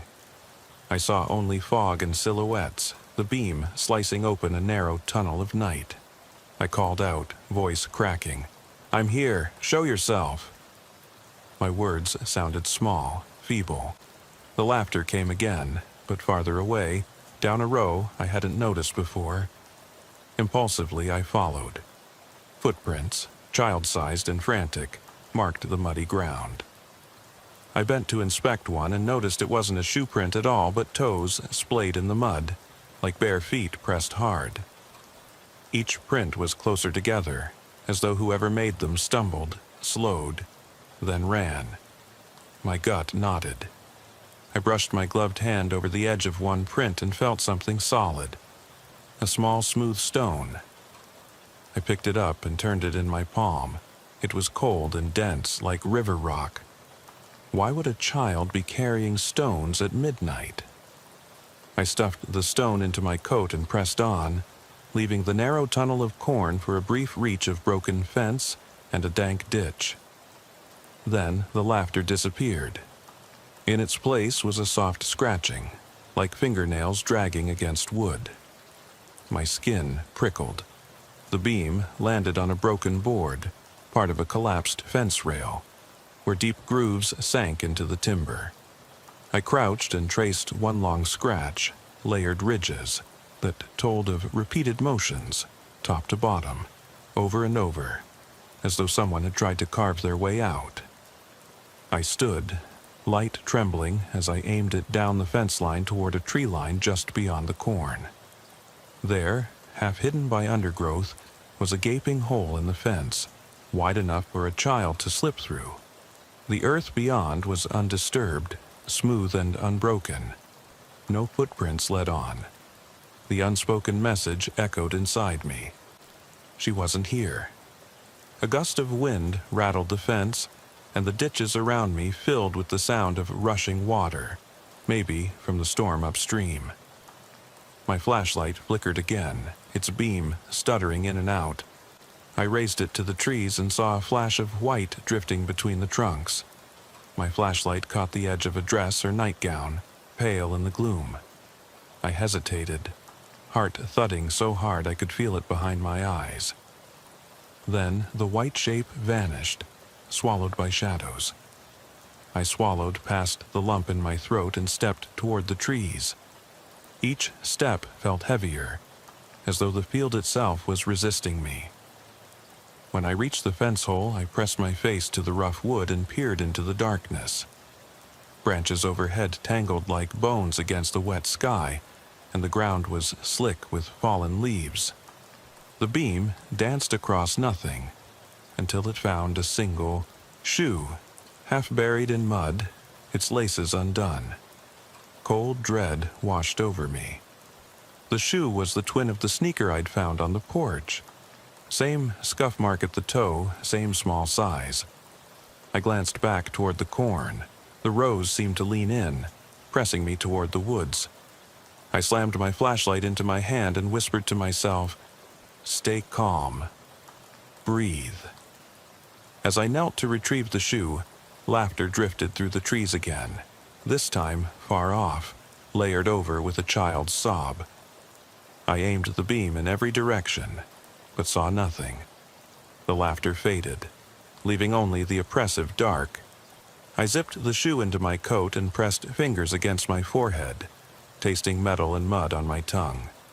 I turned back to the corn, intending to mark this spot and come back with daylight and backup, but found only the fence hole open behind me. The world I'd just traversed, the endless rows, the footprints, the flooded depression, was gone. In its place was an unbroken fence and a field that stretched into inky blackness. I shone the light into the void, heart pounding, and realized I wasn't sure where I was anymore. A single raindrop fell onto the flashlight lens, splintering the beam. I heard a faint shuffle. There, where the field should have been, my breath caught. I held perfectly still, listening as the sound turned into a single footstep in the soft earth. Something was moving toward me. I raised the light, aiming squarely into the darkness. And then everything went black. I came to, with my back against a rough cedar trunk, flashlight wet against my palm, the world still spinning. Mud crusted the soles of my boots, and the smell of damp earth filled my nostrils. My pulse throbbed in my temples like a warning drum. For a heartbeat, I thought I'd blacked out entirely, but the faint rustle of leaves overhead kept me tethered to consciousness. I pushed off the tree and staggered forward, breath ragged, the beam of my flashlight wavering as it cut through the inky underbrush. The forest floor here was uneven, littered with broken branches and slippery moss. Each step I took had to be measured, lest I twist an ankle in this god-forsaken place. I glanced behind me, nothing but shifting shadows, then aimed the light ahead, hoping to pick out familiar landmarks. The twisted metal frame of an old windmill lay half buried in a shallow gully, its blades snapped off, teeth of rusted metal pointing skyward like broken fingers. That wasn't here when I went after the shoe, or maybe I dreamed it in the heat of the swarm of fear. My legs burned, but I forced myself onward, trying to piece together what had happened. My radio lay on the ground, face down, antenna bent. I scooped it up and turned it over, flicking the switch. A momentary spark of static surged through the speaker, then silence. The display read, "No signal." I jammed it into my jacket pocket, cursed under my breath, and flicked the beam to my feet. More footprints, both bare impressions and boot treads, leading away from the windmill toward a small clearing. I swallowed, telling myself this was progress, a trail to follow, instead of just wandering. The clearing was ringed by trees whose trunks had been scorched, blackened from some long-ago fire. Amid the burnt stumps lay fragments of glass. Some shards gleamed under the flashlight like dewdrops. I stepped carefully over them, noticing each shard lay collected in neat little piles, as if someone, or something, had sorted them by size and shape. Gooseflesh rose on my arms. An abandoned glass jar lay at the center of the clearing, its lid off and nearby, the glass smeared on one side with a brownish residue. I knelt, shining the light inside. Nothing but a few dead leaves and a single, small bone fragment, bleached near white. My stomach turned. I pressed my fingers against the rim of the jar and a spray of static erupted in my ears, though my radio hadn't even been on. I staggered back, hand flying to my head, and the world tilted again. For a moment I swore I heard scratching, from beneath the ground, like something clawing up through the earth. I sank to my knees, tracing the edge of the depression around the jar. My flashlight flickered, and I heard it again, slow, deliberate, as though nails raked the underside of the soil. I froze, the rain-slick air suddenly feeling thick, alive with something unsaid. I swallowed and forced myself to stand, tucking the jar under my arm. Each breath felt like dragging air through a wet towel. I followed the trail of footprints out of the clearing, which led uphill and out of the charred circle. At the crest, the trees opened to reveal an old service road, gravel pocked with puddles that reflected the moon's pale glow. I paused, scanning left and right. To the left, the road disappeared into more trees. To the right, it curved toward a dark silhouette that could have been a building or a large outcropping of rock. I raised my flashlight at it, the ancient facade of a one-room schoolhouse, its windows boarded, paint peeling. A single board was loose, jutting at a crooked angle. My heart hammered. I approached slowly, boots crunching on gravel.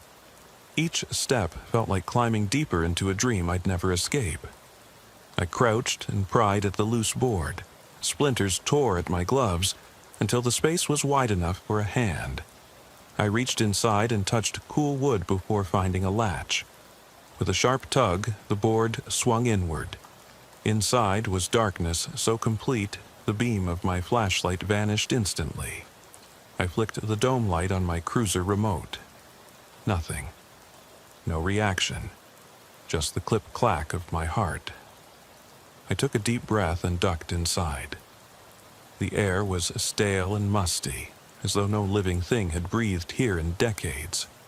My flashlight sliced through at last, illuminating a single row of rusted desks, their old carved initials just visible.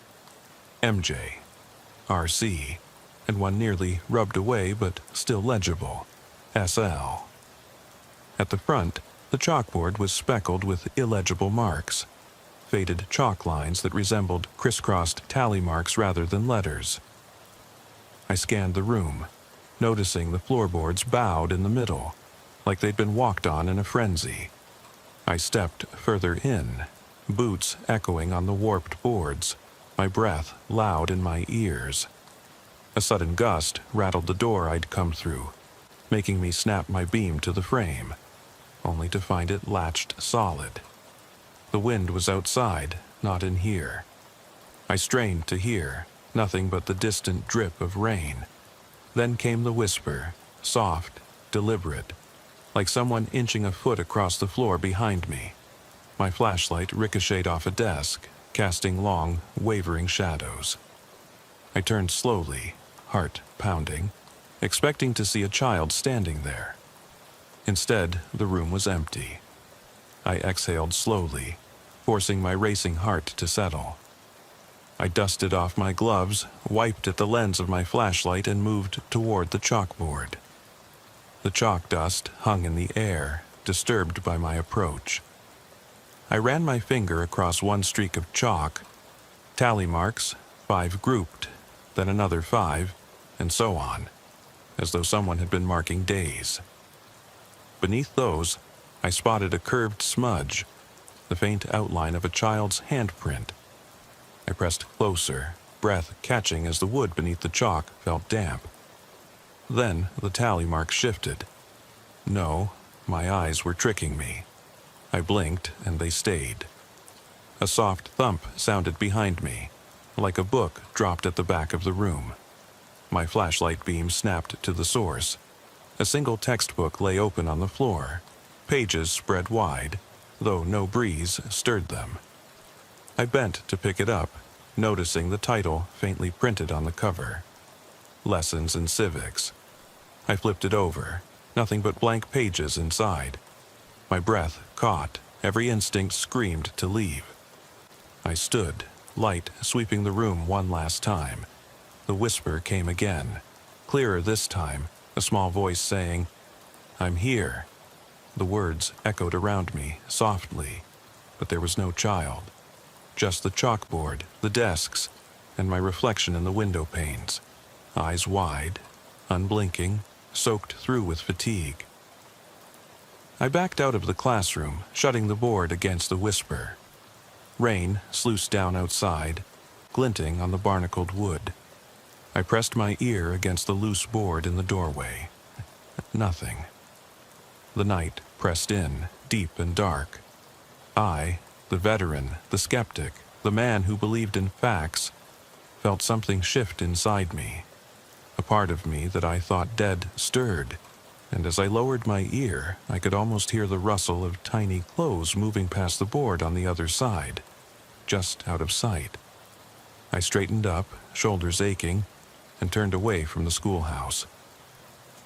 In my coat pocket, the glass jar tapped against my leg, a reminder of things that didn't belong in the world. I lifted my flashlight and set my jaw, knowing I could not leave until I'd found her. And somewhere in the forest, beyond the corn and the charred clearing in this abandoned classroom, I felt the soft tread of small feet watching me. Without a second thought, I plunged back into the night, wondering which boundary I'd cross this time, and whether crossing it would ever let me come back. The forest closed in behind me, branches snagging my coat as I stumbled down a narrowing game trail. Rain drummed on the canopy above, each drop a staccato beat that echoed through the trunks. My flashlight beam carved a tunnel of weak light, revealing gnarled roots twisting like veins across the path. Every footfall was tentative, the ground shifting beneath my boots as mud and leaf litter conspired to send me sprawling. I pressed forward, the wind-driven rain sliding down the collar of my jacket and pooling at my neck. The jar in my pocket rattled with each step, its presence a constant weight against my thigh. I thought of the bone fragment inside, the whispers and static that seemed to pulse around it. Somewhere ahead, I could almost hear her breath, ragged and small. A sudden snap to my right, like a twig broken underfoot, made me spin, heart soaring. The beam swept over a mossy rock, then caught the flash of a pale sleeve disappearing into the shadows. "Hey!" I called, voice hoarse. No reply, only the drip of rain and the low hum of my pounding blood. I followed the movement, pushing through hanging vines until I burst into a small clearing. At its center stood a rusted water trough, half full of murky rainwater. Floating on the surface was a single doll's head, dark hair matted, one glass eye missing. I felt bile rise in my throat. I knelt and fished it out, cradling it in my hand while my light caught the reflection of my own tired face in the cracked plastic. "This is wrong," I murmured. Behind me, a rustle in the underbrush. I spun, flashlight snapping upward, to see footprints leading away from the trough. Smaller than mine, barefoot, toes splayed. They vanished at the edge where the clearing met denser growth. I swallowed, wiping rain from my eyes, then followed. The trail led me back uphill, my breath freezing as the trees thinned and revealed the silhouette of a weathered barn. Its wide doors sagged on rusted hinges. Mounted to one side was a faded sign, "Stanton, family established, bin sekiz yüzyetmiş iki." My pulse stuttered. How had I walked past this and never noticed? I crossed the threshold. Inside, moonlight slivered through broken boards, illuminating dust motes swirling in the stagnant air. The smell was sweet and sour, rotting hay and spilled grain. My beam landed on a cluster of muddy footprints leading toward the loft ladder. I stepped over broken feed sacks and climbed, each rung groaning under my weight. In the loft, the floor was carpeted in straw, and beneath it lay a crude circle etched into the wood, its lines filled with dark, damp soil. Atop the circle sat a single, battered teddy bear, its fur matted, one arm missing. I knelt to inspect and saw scratch marks on its back, as though it had been dragged. My breathing hitched. I reached out to touch it, and the moment my fingers brushed the bear, a whisper so loud it felt inside my skull said, "Found you." I jerked back, light swinging wildly, to find the loft empty. But the loft door below was ajar in a way I hadn't left it. I climbed down, heart hammering, and stepped into the main floor. That's when I saw them. Dozens of small stones laid out on the rafters in a spiral pattern, each one identical to the river rock I'd pocketed earlier. I stared, horrified, as the spiral curved toward the barn doors, leading out into the rain-slick yard. My radio crackled to life just once, a burst of static, but no words. I raised it, thumb trembling over the mic. Then it died again, display blinking, no signal. I cursed and swung the beam toward the open doors. In the pitch beyond, a single shape stood framed in the doorway. A small girl in a faded nightgown, soaked through, face turned away. My breath caught. I called out, voice breaking, "It's okay, I'm here." She didn't move. Instead, the wind gusted, pushing rain into the barn, and when I blinked, she had vanished. Only the spiral of stones remained, pointing back inside, as though beckoning me deeper into the dark. I swallowed hard, chest tight with dread, and stepped forward, knowing that once I followed, there would be no turning back. I hesitated at the barn threshold, rain pooling at my boots. The spiral of stones, each one cold and heavy in my jacket pocket, seemed to pulse under the flashlight's beam, drawing me inward like a trail of breadcrumbs I didn't dare follow. My stomach knotted, but leaving her here, wherever her was, wasn't an option. I stepped into the yard, water sloshing around my ankles, and turned back to the open loft hatch. The stones led straight up, each step marked by one of the smooth river rocks set into the ladder's uprights. I pressed my palm against the damp wood, steadying myself, and ascended. My flashlight illuminated the spiral again, now from above, an Ouroboros of grief and urgency. At its center lay the doll's head and the teddy bear, arranged together as if someone, or something, had deliberately positioned them like an offering. I knelt, shivering, and placed the doll's head beside the bear. My reflection glimmered in the puddle of water soaking the straw-strewn floor. I flicked my beam across the hay bales stacked against the far wall. Between two bales, something moved. A flash of pale skin, a piece of cloth catching the light. "Please," I said softly, voice cracking. "Come to me." I stepped toward the gap. My boot snagged on a loose board, and I stumbled forward into a narrow crawl space just big enough to squeeze through. The air was stale and warm, scented with rot. I wrenched my flashlight higher, its beam catching the inside of a cramped, dirt-lined alcove. There, crouched in the corner, was the little girl, her back to me, shoulders shaking in silent sobs. "Hey," I said, voice low, careful not to startle her. "It's okay, you're safe now." She didn't turn. I crouched and laid one heavy hand on the wooden beam beside her.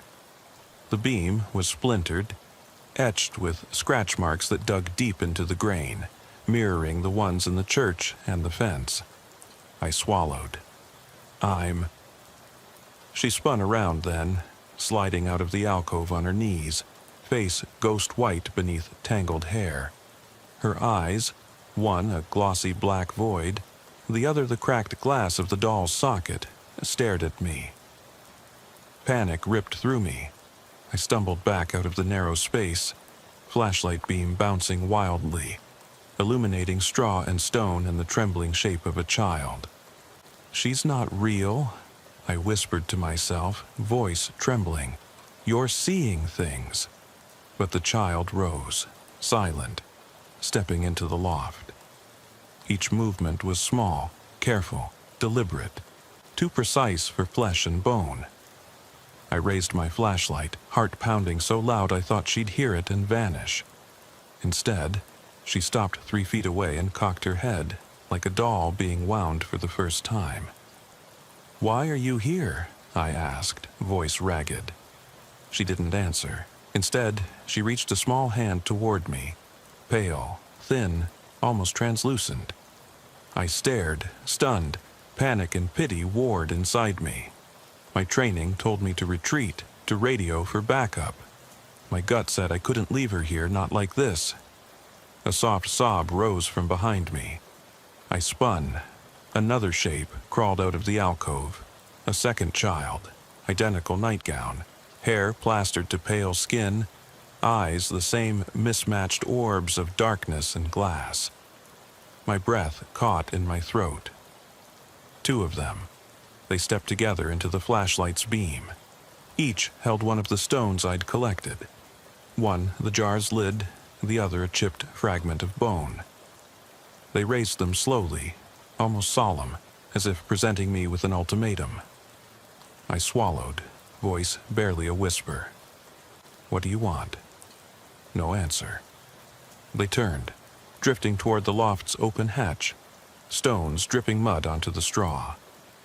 Behind them, the spiral of stones on the loft floor began to glow faintly in the dim light, as if charged by some unseen current.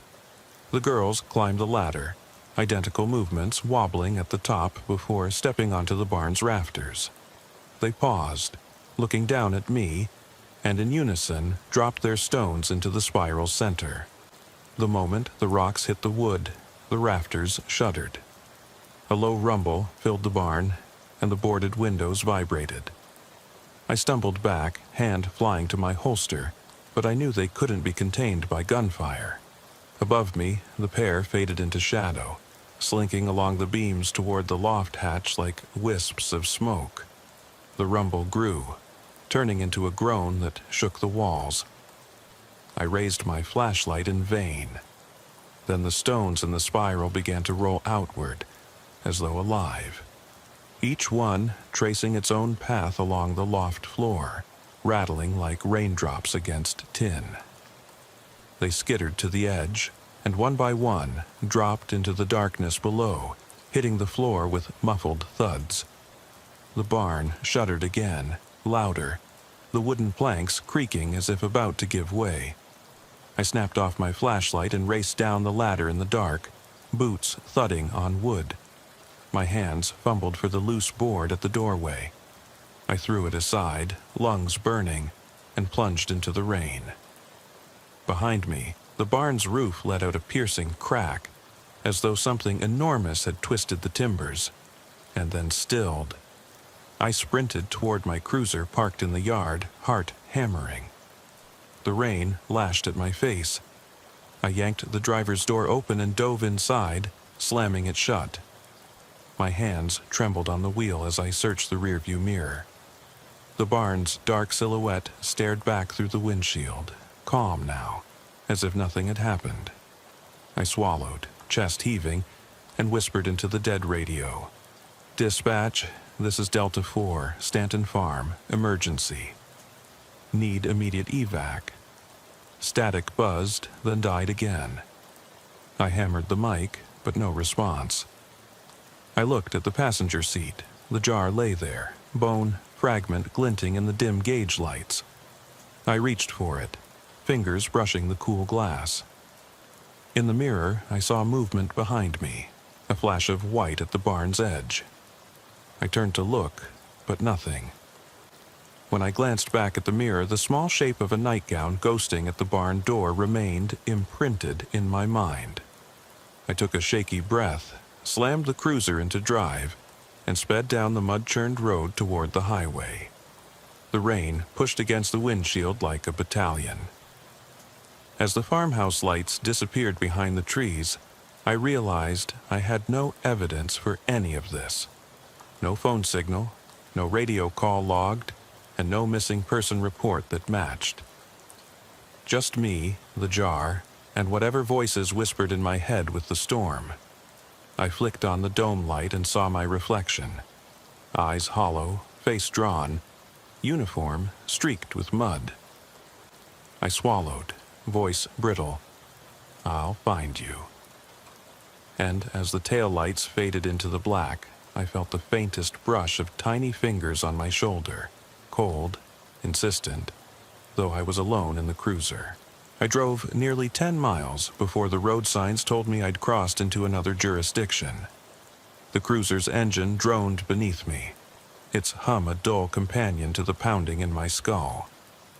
I kept expecting dispatch to break in, someone to say, "Delta 4, come in," but the radio lay dead. When I reached County Line Road, the high beams revealed nothing but wet asphalt, and the reflective markers glinting like distant eyes. I slowed, glanced at the dash clock. 4:52. Nearly 2 hours since I'd answered that call and still no sign of her. The rain had eased to a drizzle, but droplets clung to the windshield, distorting the amber glow of the streetlights. I flicked the wipers on low, listening to their rubber blades sweep with a methodical rasp.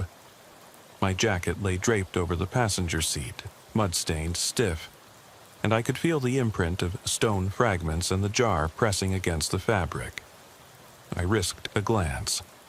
Inside, the small bone fragment rested in its glass coffin, wrapped in a stained piece of straw. My phone remained dead. I fumbled to plug in the charger, but the cigarette lighter sparked and died instead. I leaned back in the seat, closed my eyes for a moment. The barn loomed in my mind, the towering rafters shaking, the children's stones rolling into the dark, the voices promising, "Found you." It felt like a taunt, as though the night itself was alive with a slowly unfolding design I couldn't comprehend. A blur of yellow in my peripheral vision snapped me awake. The familiar sign of the Fairview Police Department station, squat and fluorescent lit, looming beside a deserted parking lot. I coasted in, tires singing on the wet pavement, and killed the engine. The rain had stopped entirely by the time I stepped under the flickering canopy, the air dank and cold. The station doors slid open with a hiss, and I entered the carpeted lobby, the smell of coffee and fluorescent light overwhelming against my damp clothes. Behind the front desk, Officer Ramirez looked up from her paperwork, a stack of reports on missing persons, open cases, and mundane citations. Her expression shifted from sleepy to alert when she saw the state I was in. Delta 4? Jesus, what happened to you? I set the jar and my flashlight on the counter, mud splattering across the laminate. Stanton Farm, I muttered. It's not... She cut me off with a quick hand gesture. Let's get you cleaned up. Lieutenant's office, now. I followed her down the corridor, boots echoing on linoleum tiles. Ramirez led me into the lieutenant's small, windowless office, the air thick with stale cigarette smoke and the faint hum of the HVAC. Lieutenant Carter looked up from his laptop, balding, heavy-lidded, someone who believed more in paperwork than ghost stories. He closed the screen. Delta 4, you radioed in any backup? I shook my head, heart pounding. Radio's dead, no ping, no call. I laid out the jar, the teddy bear fragment, and the cracked doll's head on his desk.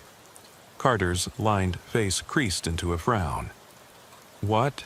Is this some kind of joke? I met his eyes, voice steady though my throat felt raw. Section 6, 8 weeks old missing girl, no report filed. But I found traces, footprints, stones, messages in the woods, dolls, children, 2 of them in the barn. They gave me these. My hand hovered over the glass shard. They vanished. Carter rubbed his temples.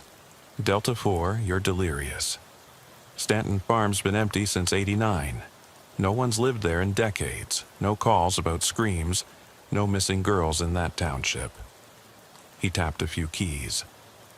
No active missing child alerts within 50 miles for a child that size. Do you have a name? I felt my chest tighten.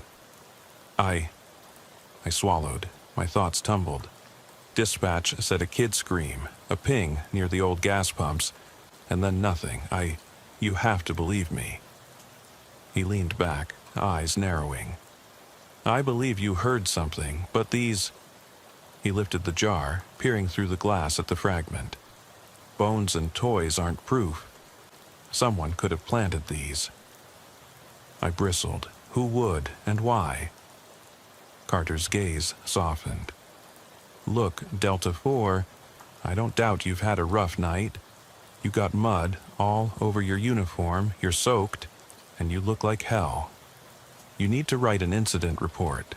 We'll send someone to Stanton Farm at first light. But until we confirm anything, I can't file a missing person report for a child who doesn't exist. I clenched my fists, frustration and anger rising. Then how many other parents are waiting for answers I can't give them? How many screams are unlogged because no one's listening? He sighed, pinched the bridge of his nose. File your report. Go home, rest. We'll follow up. I left the jar and the toys on his desk and walked out numb, boots squeaking across the corridor.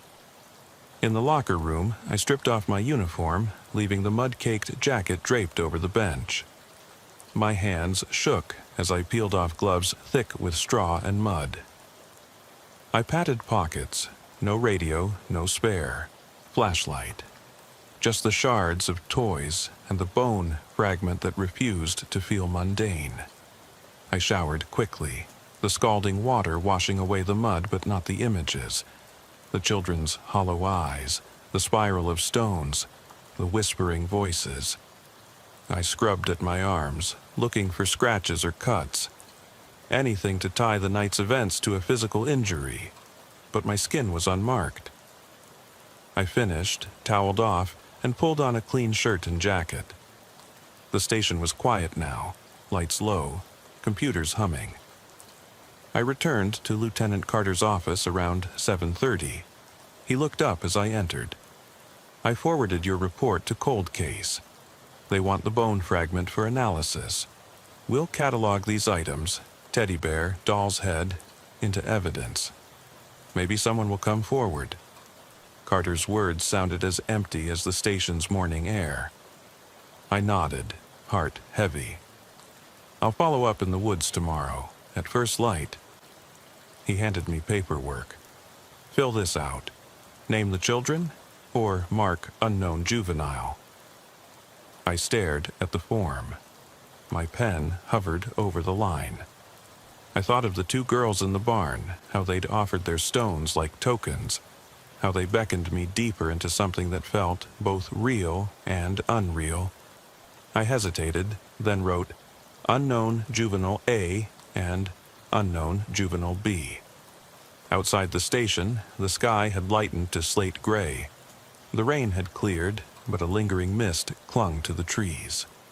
I walked to my cruiser, keys jangling in my pocket. The jar lay quiet on the passenger seat, bone fragment glinting in the dawn. A single raindrop slid down the glass, tracing a faint path across the surface. I paused, hand on the door handle. I thought about what Carter said. Stanton Farm empty since '89. No record of missing girls. Yet 3 sets of footprints, bare feet in mud, and 2 vanished children in a barn. I wondered if I'd imagined it all, if exhaustion and guilt had birthed these illusions. But I still had the jar, the doll's head, the bear's arm, and the echo of soft voices whispering in my skull. I slid in, started the engine, and drove back toward the farm. With each turn of the wheel, my unease deepened. Daylight would chase shadows away or reveal them. I turned onto Stanton Road, the mist swallowing the headlights. The farmhouse rose ahead, silent and still. Windows that had gaped open now boarded tight. The barn sat behind it, its silhouette dark against the pale morning sky. I parked, rubbed my eyes, and stepped into the mist. The stones I'd collected lay scattered on the seat, waiting. I slipped my hand into my pocket and felt their smooth coldness. I picked up the jar and teddy fragment, the cracked doll's head. Evidence of nothing to some, proof of everything to me. I took a deep breath and headed for the cornfield. The stalks stood tall and silent in the gray light, waiting for me to admit what I already knew. The line between the world of reports and the world beyond them was thinner than I'd ever believed. And as morning broke over Stanton Farm, I realized I hadn't just answered a call. I'd crossed into a place I might never be able to leave. The mist clung to my uniform as I stepped into the edge of the cornfield, dawn's pale light struggling through tangled stalks that stood like silent sentinels. My boots sank into wet mud, and each breath felt thick in my chest, part nausea, part adrenaline. In the hazy gray, the broken-down farmhouse loomed behind me, its boarded windows staring emptily. Beyond it, the barn stood silent, its peeling paint indistinct against the curtain of fog. I carried the jar carefully in one hand, the doll's head and bear fragment wrapped in my other, each object radiating a quiet cold that seemed to deepen the chill in the air. I followed the furrowed edge of the field where footprints, bare and booted, had vanished the night before. My flashlight remained off. Daylight, though weak, was enough to guide me. I scanned the ground. Here, the scar of someone's small foot pressed into the mud, toes splayed as though the child had hesitated before fleeing. There, a single boot tread, deeper than mine, as if planted deliberately to mislead. The patterns felt less like clues and more like a message, one I struggled to decipher through pounding uncertainty. The damp stalks whispered around me, leaves brushing my arms and shoulders. My mind pulsed with questions I dared not voice. Was I looking for a child who never existed? Or was I trespassing in some realm beyond reports and regulations, where time and logic bent?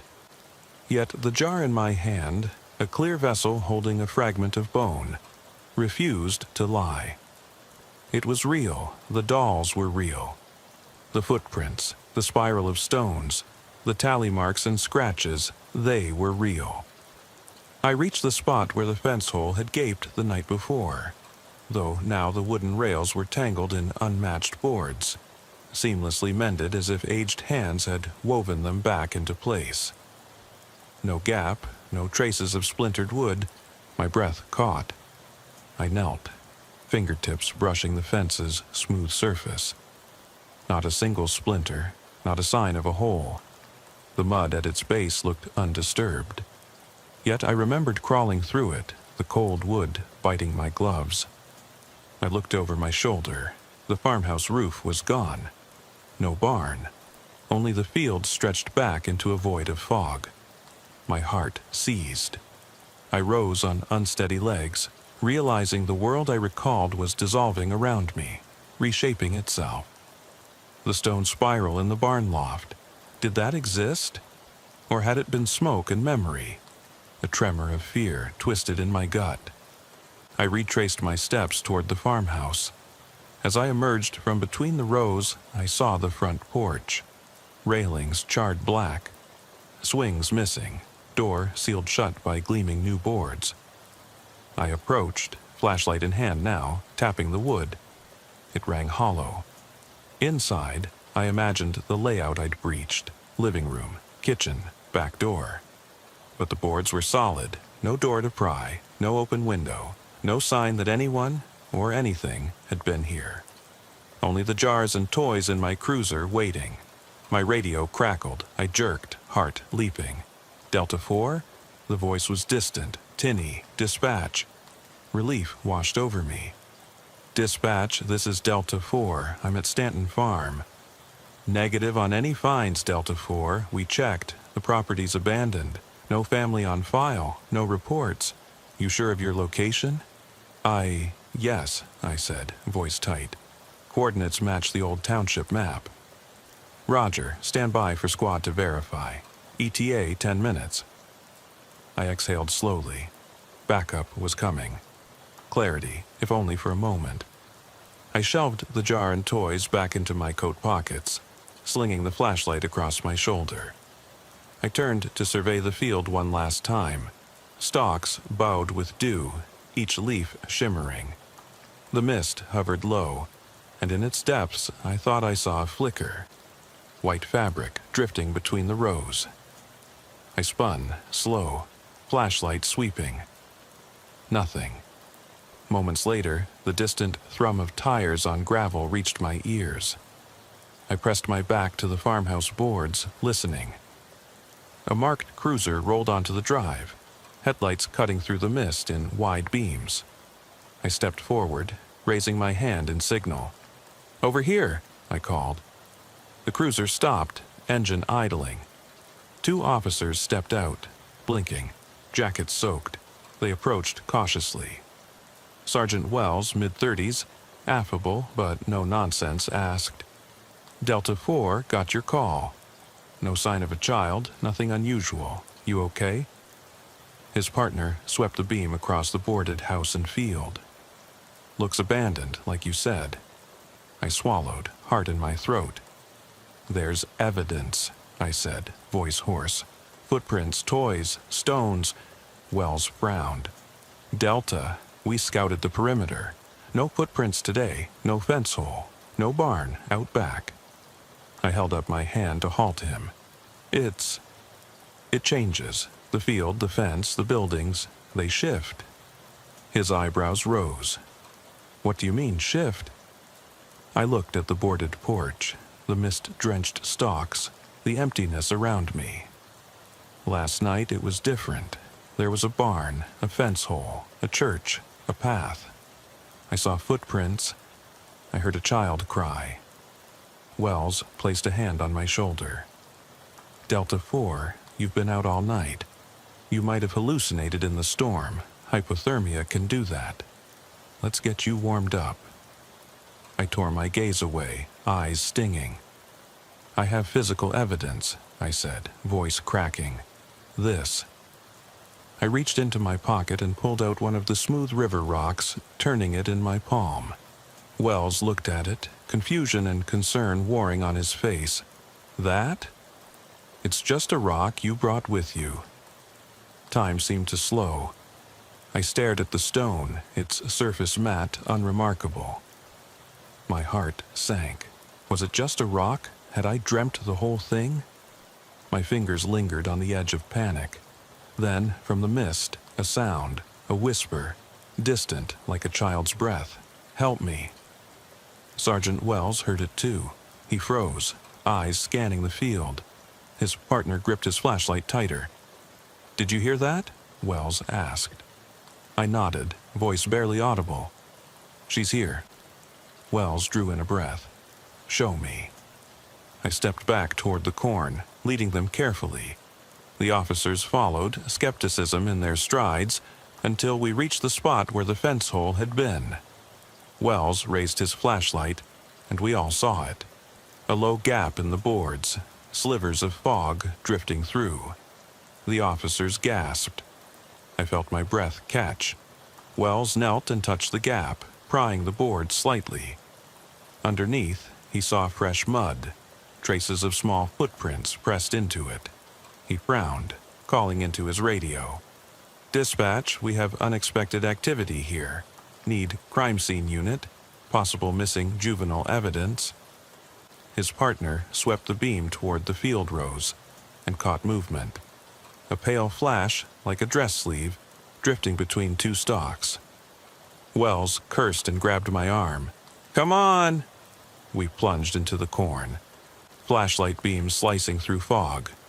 Footprints reappeared under our lights, bare, then booted, leading deeper.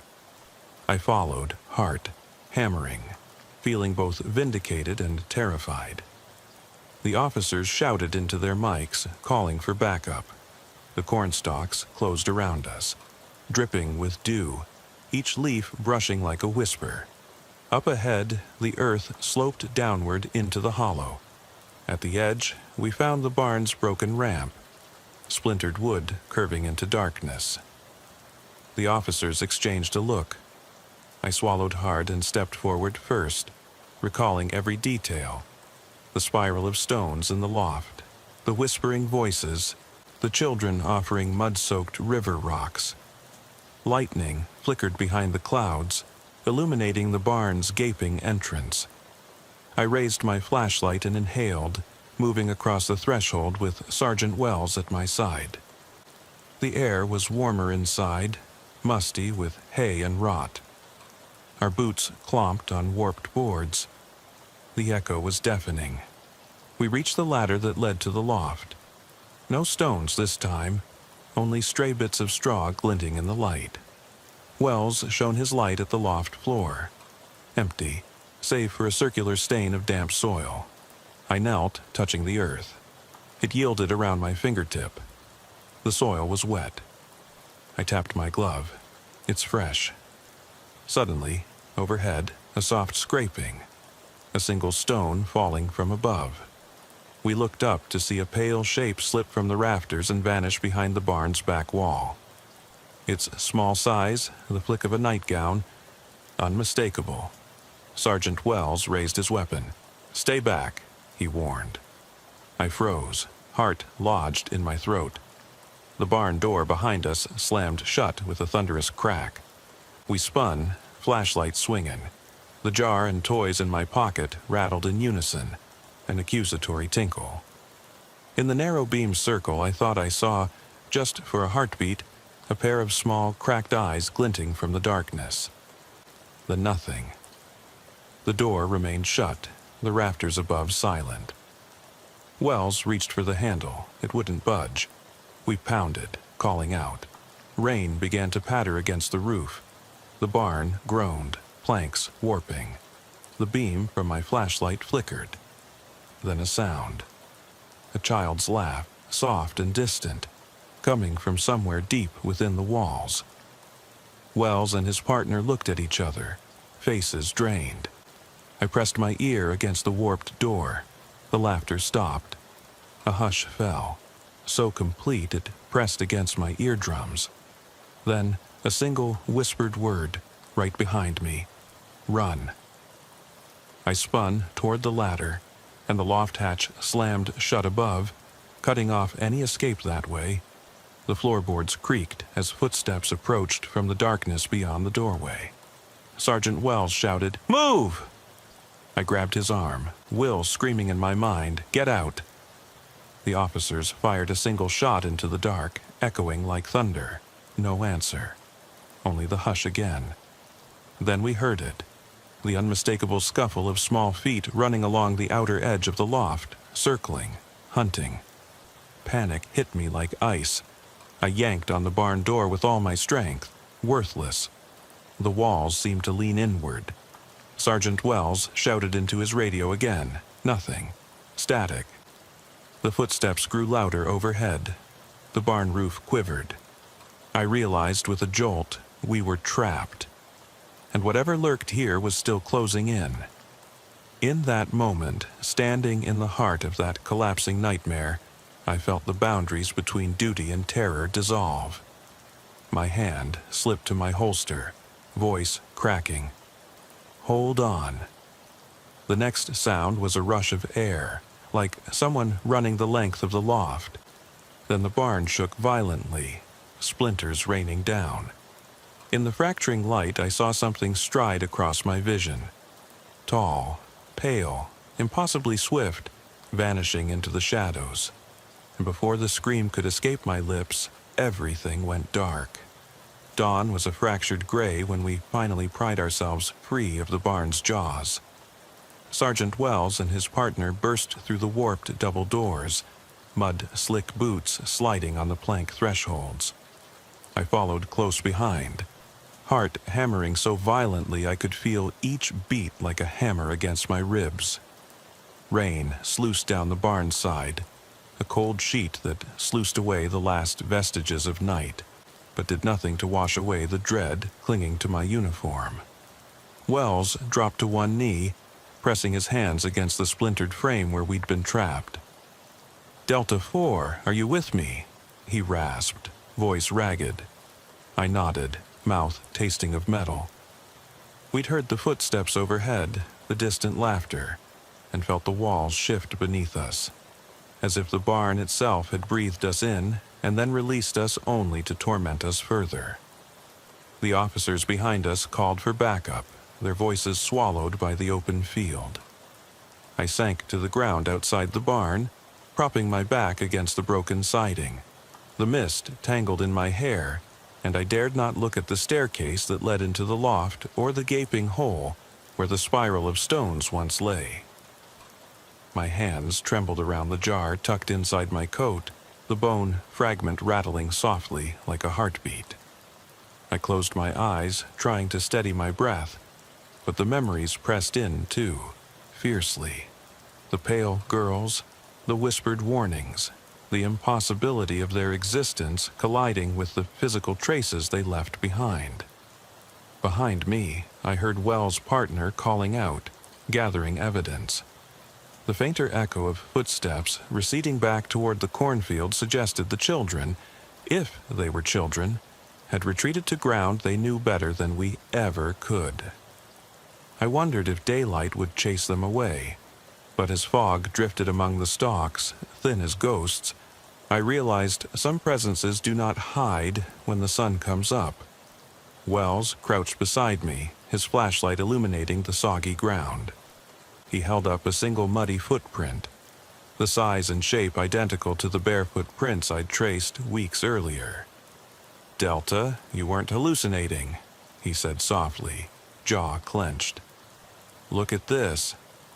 He brushed away a layer of mud, revealing 5 small toes pressed deeply into the soil, splayed as though the child had dug in for leverage. Even in daylight, it looked impossible. Crisp contours, as if sealed at the moment of imprint.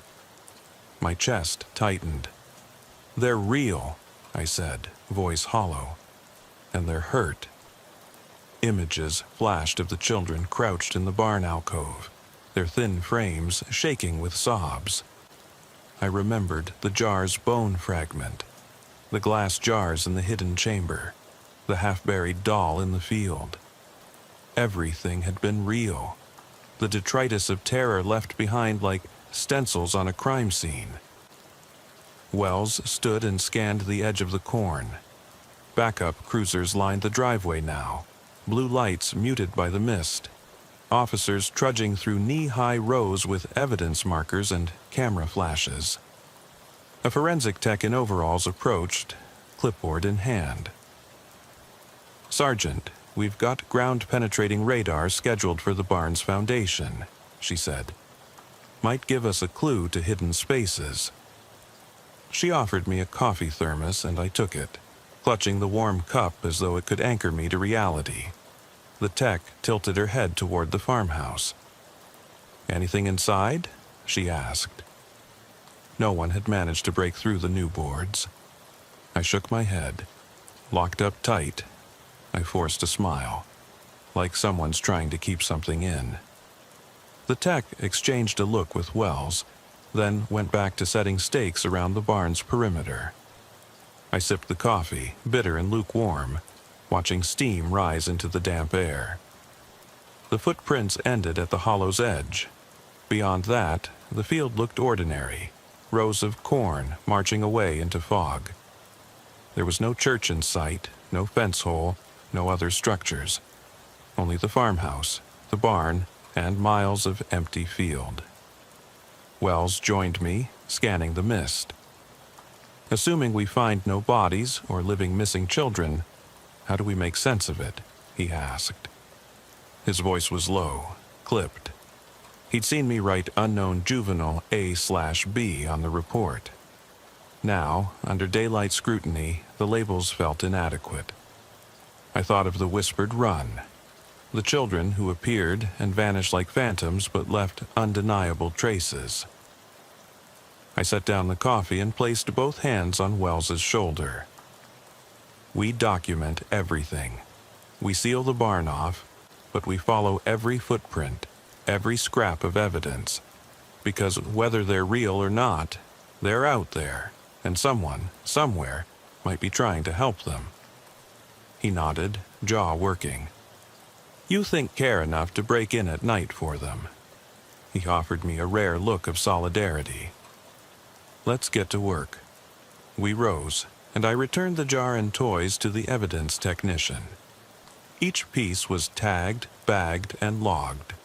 The bone fragment, the doll's head, the teddy bear's arm, and a collection of stones.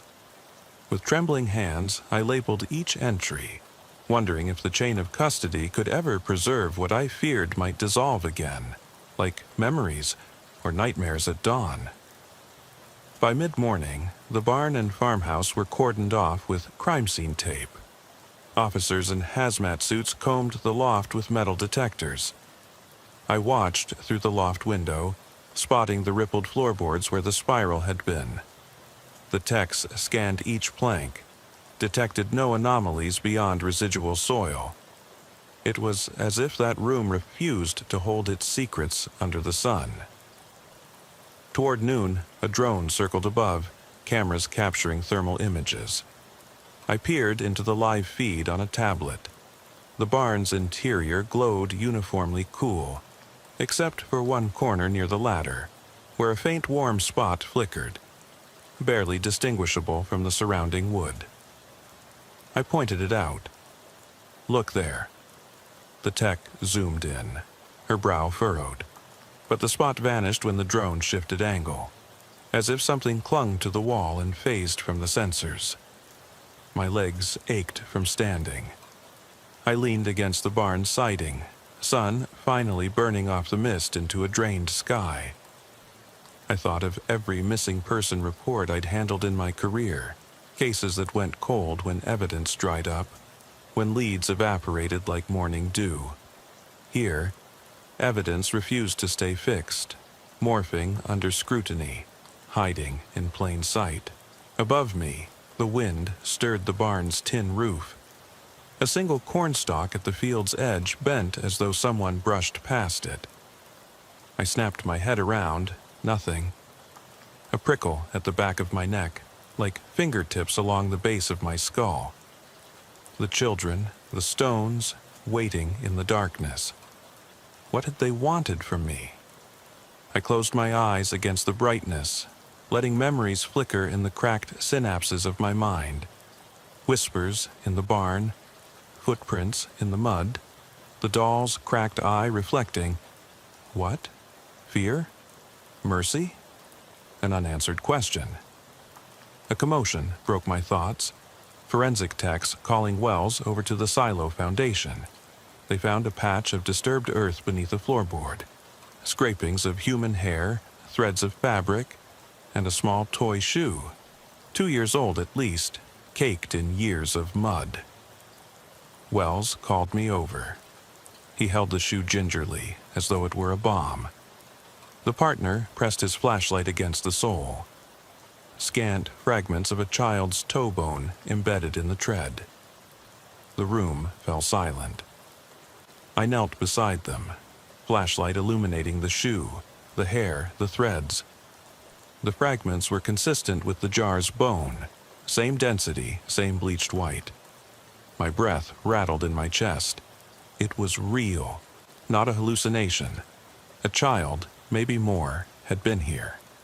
My mind raced through tragedies, abduction, cult rituals, medical malpractice. Something sinister had unfolded beneath Stanton Farm's quiet facade. Something that ate at the conscience of law enforcement, hidden behind decades of neglect. I stood, knees cracking, and faced Wells. "We're not done," I said. He nodded fiercely. "Number?" "We're just getting started." He tapped his radio. "Secure the scene." "We're excavating. All hands on deck." I turned back to the sunflower field, now starkly lit by midday sun. The corn, once a suffocating prison at night, stood aloof and silent, hiding its secrets behind green walls. I could almost feel the two girls watching me from between the stalks, voiceless and waiting. A sudden chill swept across the field, improbably cold in the afternoon heat. I shivered, hand drifting to the jar concealed beneath my coat. Inside, the bone fragment rattled, a shard of truth I couldn't ignore. As excavators moved in to sift the soil beneath the floor, I closed my eyes and listened. No laughter snaked through the air, no soft "help me." Just the hum of machinery and the distant bird calls disturbed by human intrusion. But in that silence, I heard the echo of their final lullaby, fragile, pleading, fading into the sunlight. I opened my eyes, determination solidifying like concrete. Stanton Farm's ghosts had left their bones behind, and it was my duty, my burden, to give them voice. I squared my shoulders, turned to Wells and whispered, "Let's find them." In that moment, the boundary between shadow and daylight blurred. The investigation had become more than a case file. It was an unraveling of something human and broken. And as I stepped toward the barn's yawning doorway once more, I carried with me the knowledge that these children's stories and their bodies would not remain lost, behind the board, waiting for someone to come. The excavation began at first light, the barn's cracked foundation giving way to shovels and trowels, sifting through decades of undisturbed earth. I stayed at the perimeter, clutching the jar's lid in one hand and the crushed teddy bear arm in the other. Around me, forensic techs in dust masks and gloves pried loose, rotted floorboards, revealing a shallow hollow beneath.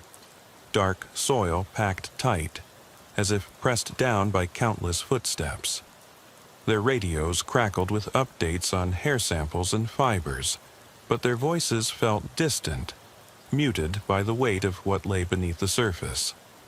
Lieutenant Carter arrived, gray suit and polished shoes incongruous in the muddy field.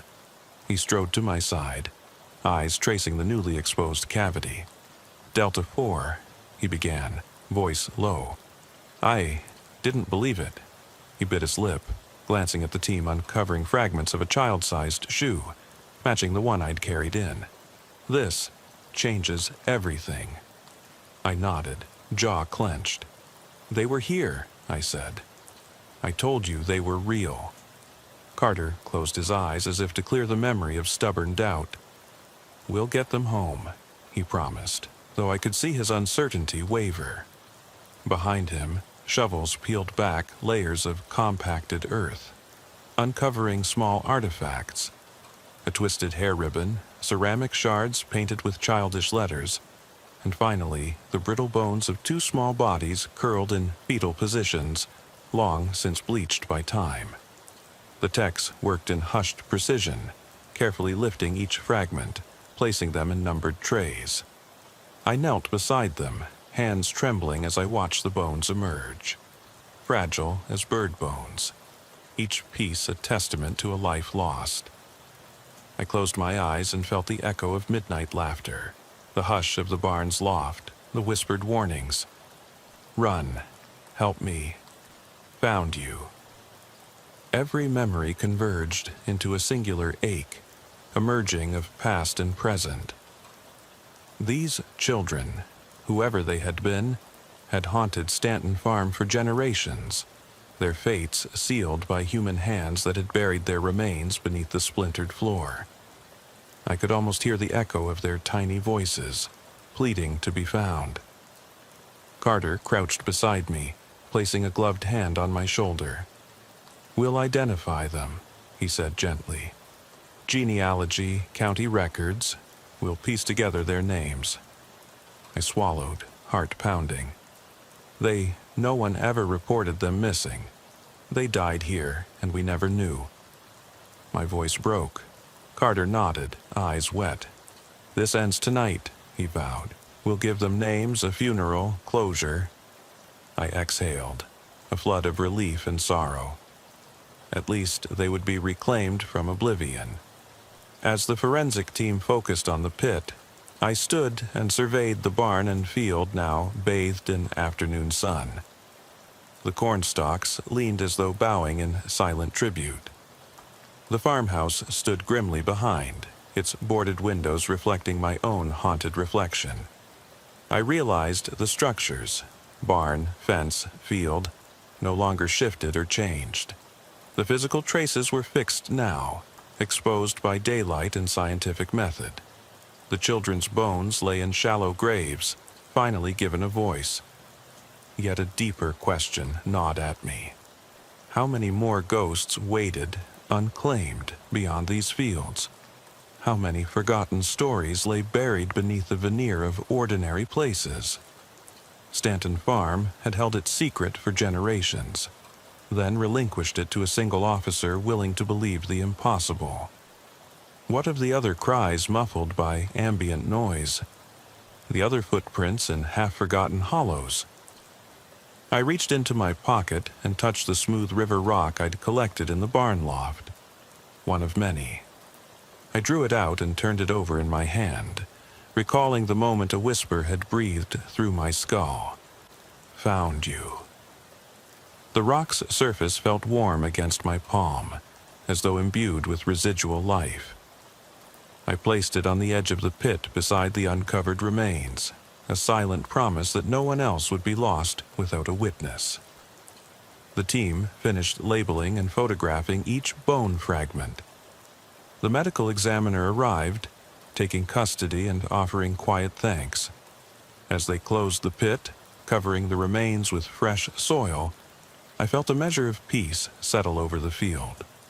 A fragile peace born from acknowledgement. Stanton Farm would no longer be haunted by children's footsteps echoing in the dark. Carter approached, removing his hat, eyes clouded. "You did good," he said, voice hushed. "You kept searching when no one else would." I nodded, head bowed, grief and relief entwined in my chest. "I heard them," I replied. "I couldn't stop myself." He laid a hand on my back. Neither could any of us. We stood in silence as the final clods of earth covered the bones, each handful a farewell to the lost souls. When the pit was sealed, nobody told us to leave. We lingered, honoring our promise. The field held its breath. Finally, Carter spoke. "We'll file the report, notify the families if we find any living descendants, schedule a service." Stanton Farm gets its story back. I exhaled. A long, slow release, but something tight remained in my chest, an unspoken question pressing against my ribs. I walked to my cruiser parked near the farmhouse, mud-crusted and battered. In the passenger seat lay the jar, its lid closed but stained with earth and tiny flecks of bone dust. I lifted it, glancing down at the fragment resting within. One small piece of skull. A spark of static flickered through my mind, faint as the echo of a child's sigh. I shivered despite the warmth of the sun. I turned the jar over in my hand. If these bones told the story of Stanton Farm's forgotten tragedy, what story did the jar itself hold? Why had those children's whispers reached me and only me? What other places across this county or the world were waiting for someone who could hear their silent cries? I climbed into the cruiser, placing the jar and the battered toys on the dashboard, as though they were passengers saved from oblivion. The engine's rumble felt small and distant in comparison to the weight of what I carried. I glanced once more at the field, corn stalks rustling in an afternoon breeze that sounded suspiciously like laughter, soft and hollow. Lieutenant Carter's voice crackled on the radio. "Delta 4, come in. You need to debrief." I tapped the mic, voice steady but distant. "Copy that, I'm on my way." I eased the cruiser into gear, tires rolling over the mud as I drove away from Stanton Farm. Behind me, the farmhouse and barn receded into the mist of memory and history. As the road stretched ahead, I looked in the rearview mirror where the jar and toys gleamed under the dashlight. I felt a single, insistent tremor of doubt. An unresolved question lodged beneath my ribs. I realized I carried more than evidence. I carried a connection to something beyond my understanding, a conduit for voices long silenced. And as I turned onto the highway, the lingering echo of a soft whisper settled in my mind, insistent and clear. "Are you listening?" I eased my grip on the steering wheel and let the patrol car coast in silence for a moment, listening to the rain pattering on the roof. The radio crackled once, a burst of static that sounded almost like a sigh. I shut it off and took a slow breath, my chest burning from the weight of days and nights spent chasing shadows. The road ahead was slick with recent showers, and the yellow lines wavered under the dull glow of the overhead street lamps. I thought back to the first time I heard that whisper. My own name uttered so softly it could have been the wind. It was impossible. I was alone. And yet I could feel it, a presence beyond me hunched at the edge of perception. I remembered pulling out my notebook later that night and scrawling down every detail. The hour, 2:52 a.m., the exact spot where I stopped the car, the sensation of gooseflesh crawling across my arms. I'd driven the length of Millstone Avenue twice after that, checking every vacant lot, every unlit driveway. Nothing. No footprints, no sign of tire tracks or footprints, just emptiness. I kept hearing that faint rasp again and again. Daniels, Daniels, as if someone was testing the echo of my name. In my rearview mirror, I thought I saw headlights, but when I threw on the dome light, nothing but mud-splattered asphalt stared back at me. It wasn't the first odd call I'd taken that week. 3 nights earlier, at 11:08 p.m., I'd been dispatched to investigate a suspicious unlocked car on the edge of town. A black sedan, hood cold to the touch, idling in a deserted church parking lot. The engine was off, but the headlights were on. I checked the doors, unlocked. The radio inside was still tuned to the local country station, but the volume knob was turned down so low I could barely hear the guitar picking in the background. I stepped back and shone my flashlight in through the windshield. A single Polaroid photo lay face up on the passenger seat. A little girl, no older than 6, stood in front of a carnival ride, her expression frozen in mid-laugh. Scrawled on the white border was my badge number. I froze, half expecting the driver to slam the door and peel away. Instead, the world remained still. I pocketed the photo, radioed in the license plate. No hits. When tow arrived an hour later, the car disappeared from the lot. No tow truck ever showing. Dispatch logged it as vehicle moved prior to tow, and that was that. By the third call, I was already running on fumes.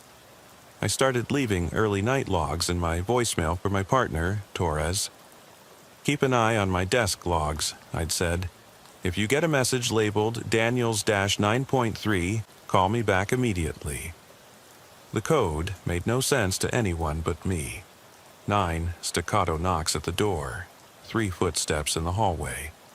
It was how I'd always counted rhythm in my head to tighten my nerves. But Torres never called back.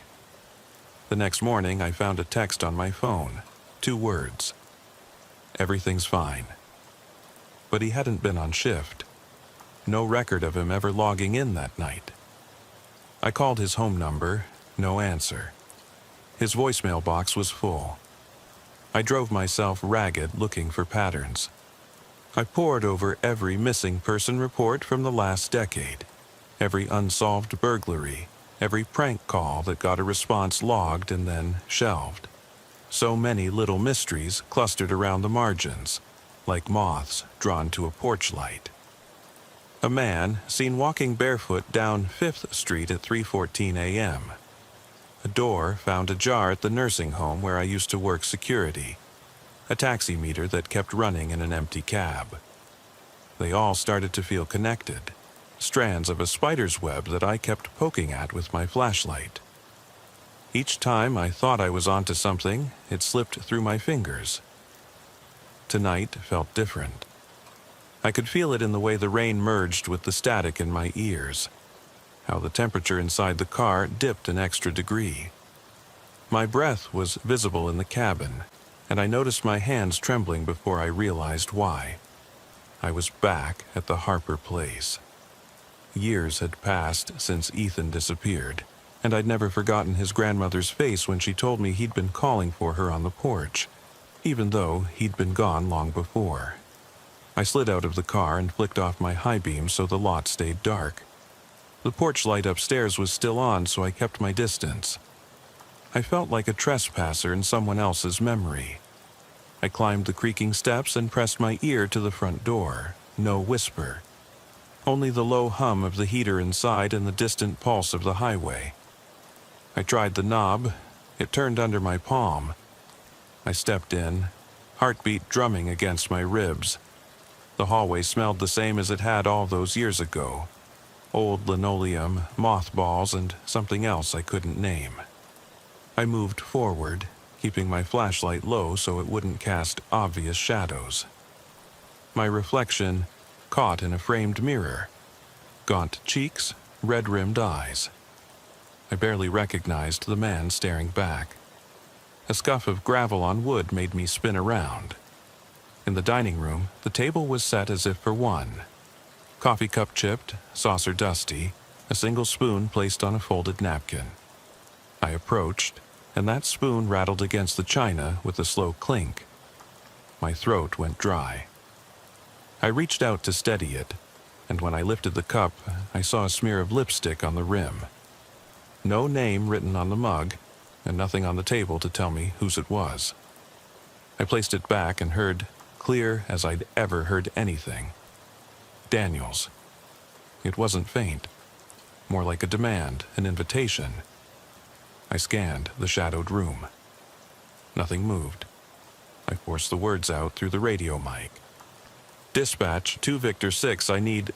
Static swallowed the rest of my plea. I pounded the mic, but silence answered. The heater clicked off, and in that instant the room went frigid. I exhaled. My breath hung in the air like a ghost. My flashlight flickered once and came back with a dimmer glow. Then I saw it. A print on the wooden floorboards.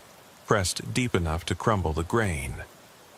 A sole with a half-moon tread, exactly like the boots I'd worn on every shift for the last 5 years. I knelt to examine it more closely, my gloves brushing dust aside. The print led toward the back door, which was ajar. I followed it outside into the yard, the wind whipping rain into my face. The print stopped, just ended on the grass, as though whoever made it had slipped off into thin air. My chest tightened. A distant car horn sounded on the highway. And then, just behind me, someone cleared their throat. I spun, but the yard was empty. In the wet soil under the porch light, I noticed another print. Smaller, child size, patterned with tiny stars. I traced it with a gloved finger and felt a sick twist knot in my gut. That print wasn't there last time. I forced myself upright, rain sluicing down my collar as I stared at the 2 footprints in the soft ground. One, the half-moon tread I knew too well. The other, the star-patterned boot so small it had to belong to a child. My jaw went slack. I wiped mud from my glove and pressed my palm to the brick wall of the farmhouse for balance. The night air was heavy with the scent of damp earth and something faintly metallic, like blood loosed into water. My heart pounded so hard I could hear it in my ears, and then I heard it again. Officer Daniels. No static this time, no crackle. Just my name, drawn out as if spoken through wet cloth. I spun, but there was no one. No movement in the yard. The rain obscured headlights on the highway beyond. My breath hitched. I felt the weight of 1,000 unanswered calls bearing down on me. I couldn't leave those prints unexamined, but I also couldn't risk another step into whatever trap had been set. I reached for my radio. "Dispatch," I said, voice tight. "This is 2 Victor 6. I need backup at the Harper residence. Possible trespassers. Multiple footprints, adult and juvenile. Stand by." No reply. The channel stayed dead. I clicked off the mic and jammed the radio back into its clip. The battery was full. I checked it twice before leaving the station. This silence felt deliberate, as though someone, or something, didn't want me to call for help. I leaned forward and scooped the smaller boot print into my palm, feeling its outline through my glove. It was fresh. Too fresh. I held it up to the dim porch light. The tiny stars and smooth sole told me whoever had walked here hadn't been through mud until just moments ago. But there was no sound of little feet running away. No splatter of wet grass or hiss of rain disturbed around it. Only the steady drumming of water on wood. Slowly, I traced the line connecting the 2 prints back toward the door. My flashlight beam trembled as I fumbled for it, my hands slick. When the light caught the threshold, I could see scuff marks on the threshold itself, metal heel to wood, like someone had shuffled in fear. I swallowed against my dryness, then crossed the threshold. Inside, the house felt impossibly cold, even colder than the damp night. The tactic heater was off. The flame had long since died. I shivered, trying to ignore the dampness seeping through my uniform. My boots left muddied imprints on the linoleum as I made my way back to the dining room. The table was still set. That chipped mug, the sterling-patterned spoon, and nothing else. But now, the Polaroid was there too, face up on the saucer. A snapshot of the Harper boy, Ethan, standing in a field of daisies. His grin was the same in every photo I'd seen, wide, hungry for adventure. But this one was different. It was smeared at the edges, as though someone had wiped tears across it. I reached down and touched the photo corner. The cardstock curled under my fingertip. That whisper slipped out again, closer this time. Officer Daniels. I jerked back, and half the photo fluttered to the floor. My radio buzzed suddenly. Static at first, then a voice. "Six? You there?" Relief and dread hit me at once. I clicked the mic.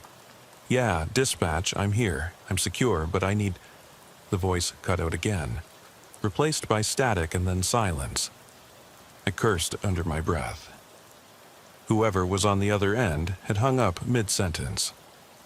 I looked at the table and realized the coffee mug was steaming, but there had been no coffee when I checked before, and no kettle in the kitchen, only that electric heater. The steam curled upward in a neat coil, like a question mark hanging in the air.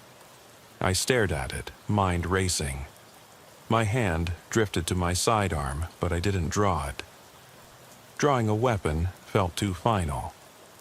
Instead, I took another breath and moved toward the kitchen doorway, the beam of my flashlight probing the darkness.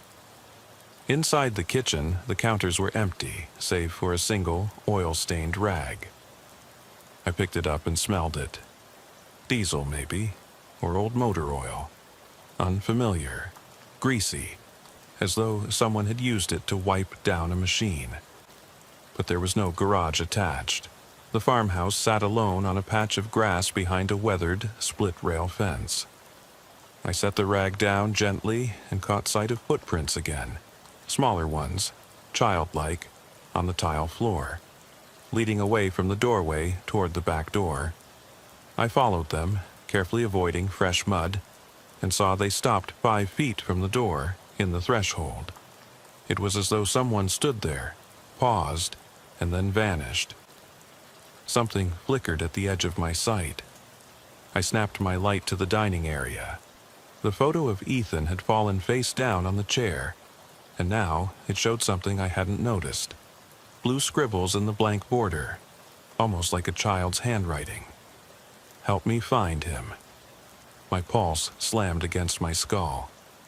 Blue ink, a pen I hadn't seen, a plea, inches from my face. I knelt to read it, but in the reflection of the window I saw someone standing behind me. A silhouette so slight and still, I thought it might be my mind playing tricks. When I turned, nothing was there, only the door frame and the night beyond. I stood and stepped backward, bumping into the table. The lunch tray rattled against its rack on the wall, a hollow noise. I looked up. The rack was gone, nothing but a pair of screw holes. It hadn't been warped or torn, it had been removed cleanly. I exhaled, trying to steady my thoughts. This wasn't a prank, unless someone had gone to extraordinary lengths. But why? For what twisted game? I checked my watch, 3:34 a.m. I'd been inside the Harper house for nearly 20 minutes. Backup was due any second, and if it didn't show, I'd have to force my way back out. I moved toward the front door, but a hand-sized silhouette blocked my flashlight beam on the floor. More footprints, 6 small stars, one marker for each year since Ethan vanished. I followed them with my eyes upward toward the hallway stairs. There, in the faint glow, little footprints climbed each step halfway up, then stopped. My heart seized. The whisper came again, right at my ear. "He's here." It was feminine, soft with fear. I whirled around. The stairwell was empty. My legs trembled and I slid down the wall to a crouch. The house felt angry, alive with unspoken sorrow.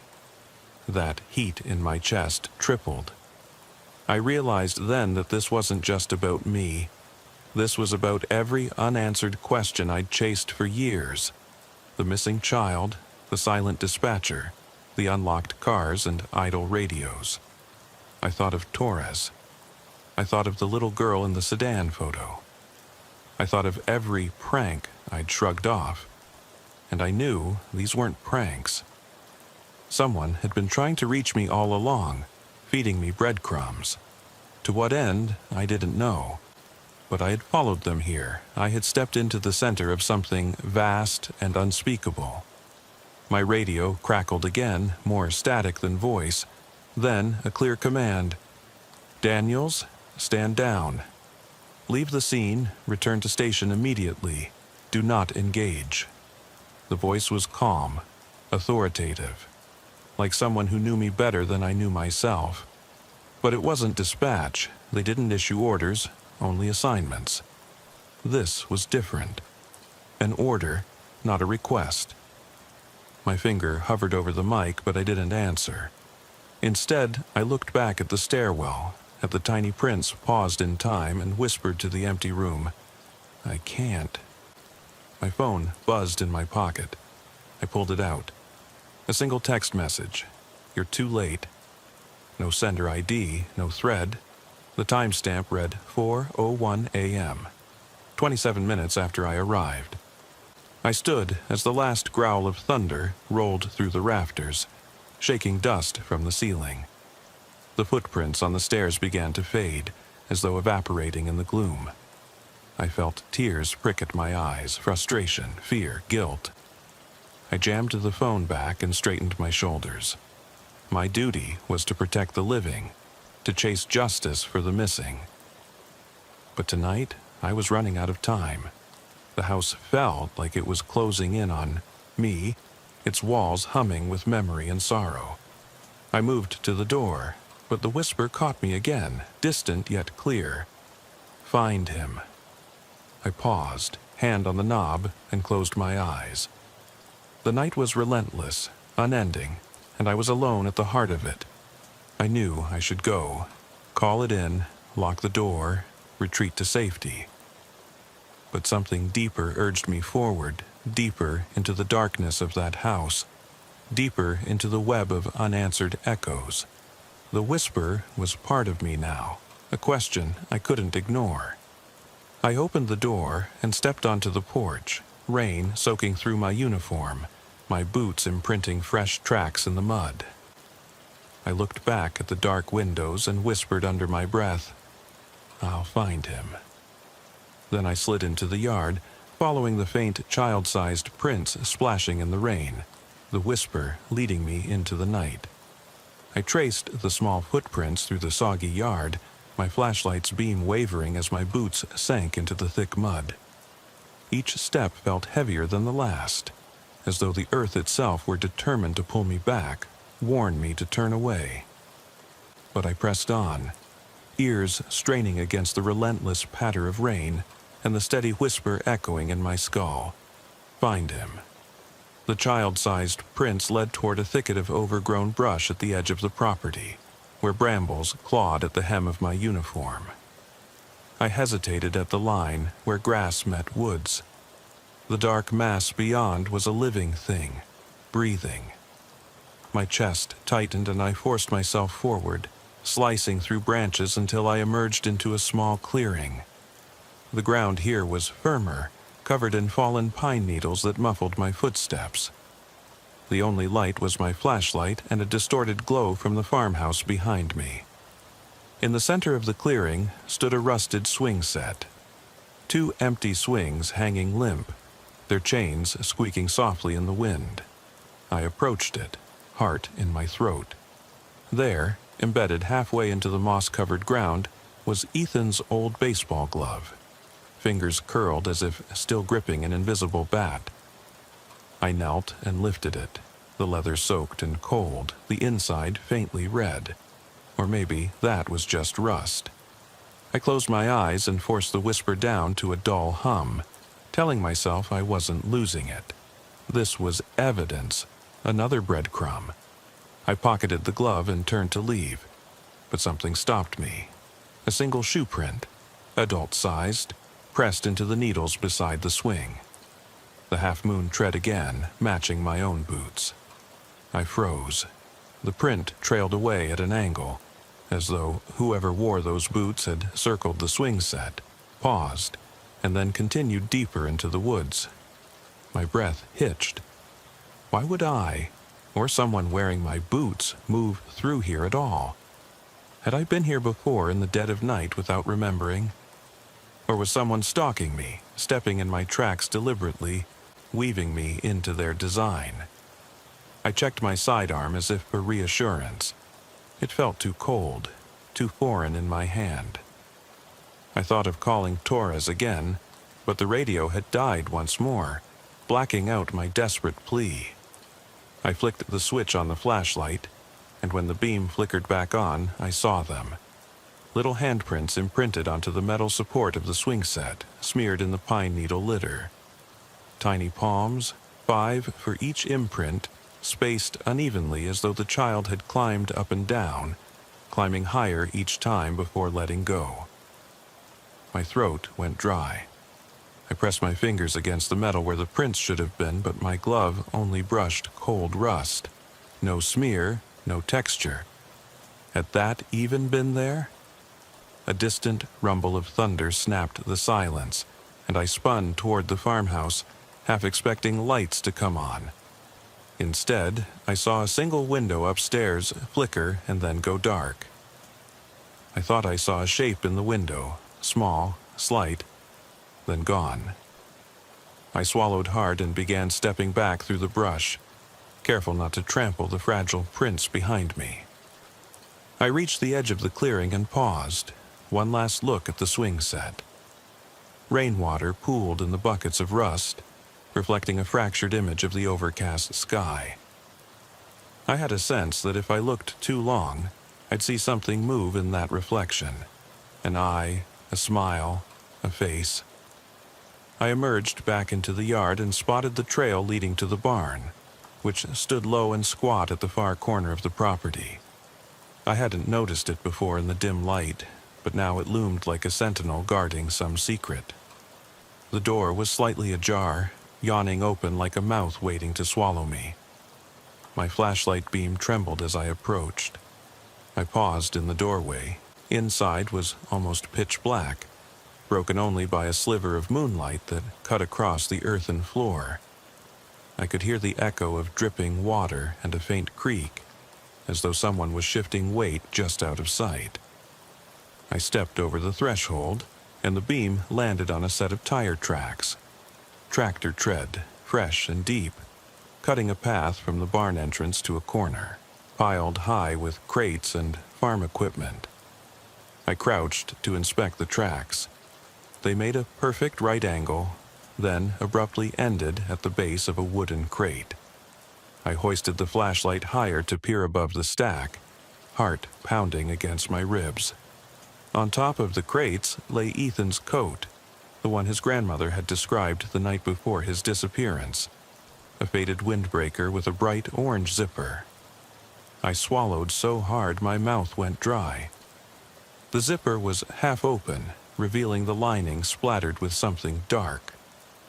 I moved closer and saw it was mud, and something else that glinted in the pale light, a small, rusted key. I picked up the coat, careful not to touch the lining, and lifted it to retrieve the key. The moment my fingers closed around it, a low groan reverberated through the barn. I startled, dropping the coat onto the crate so it fell open, the lining staining the wood. I flicked the flashlight toward the sound. From the shadows, a figure emerged. Tall, gaunt, wearing boots that matched the half-moon tread, but too big for any torso that size. Its face was hidden in darkness, but I could see the glint of eyes reflecting the flashlight beam. My breath caught. I raised my weapon, voice trembling as I called out, "Show yourself." No answer. Only the heavy breathing of the figure, uneven, ragged, as though it were as surprised to be there as I was. Then it took a step forward, and I realized its boots were caked not in mud, but in pine needles pressed into the soles, exactly the same as the child-sized prints from the swing set clearing. A chill clamped my blood. I wanted to fire, to end this nightmare, but my finger froze. In the silence that followed, I noticed the faint click of the barn door shutting behind me. I holstered my weapon and turned, flashlight bouncing wildly, but the doorway was empty. The wind outside had stopped. The world held its breath. My racing heart slowed to a painful pulse. I faced the figure again, but now it was gone. No boots, no breath, no stain on the floor. It had dissolved into the darkness. I exhaled, exhausted, and pocketed the rusted key. The gravity of it sank in. This key belonged to somewhere, some locked place I'd never suspected. I retraced my steps toward the farmhouse, mind spinning with possibilities. What lock did it open? Was it a key to the well behind the house where they said Ethan sometimes played? Or the padlock on the tool shed he used to store his bicycle? Or something else entirely? Something meant for someone long dead? When I reached the porch, my uniform was soaked, mud caking my boots. I looked back at the barn's dark mouth and realized I had more questions than answers. The whisper had stopped, replaced by a hollow void that pressed at my mind. I glanced down at my phone screen, which I'd set to flashlight mode when the radio died. A new message flickered into view. It's in the well. No sender, no metadata. My pulse leaped. I stumbled up the steps and entered the kitchen, boots sloshing in a puddle I hadn't noticed. The coffee mug was cold now, but the saucer held another Polaroid, a picture of the well at the back of the property, taken from directly above. I recognized the cracked stone edge and the moss-covered bricks, scrawled across the white border in dark ink. Lower the key. I looked down at the rusted key in my palm. My breath hitched.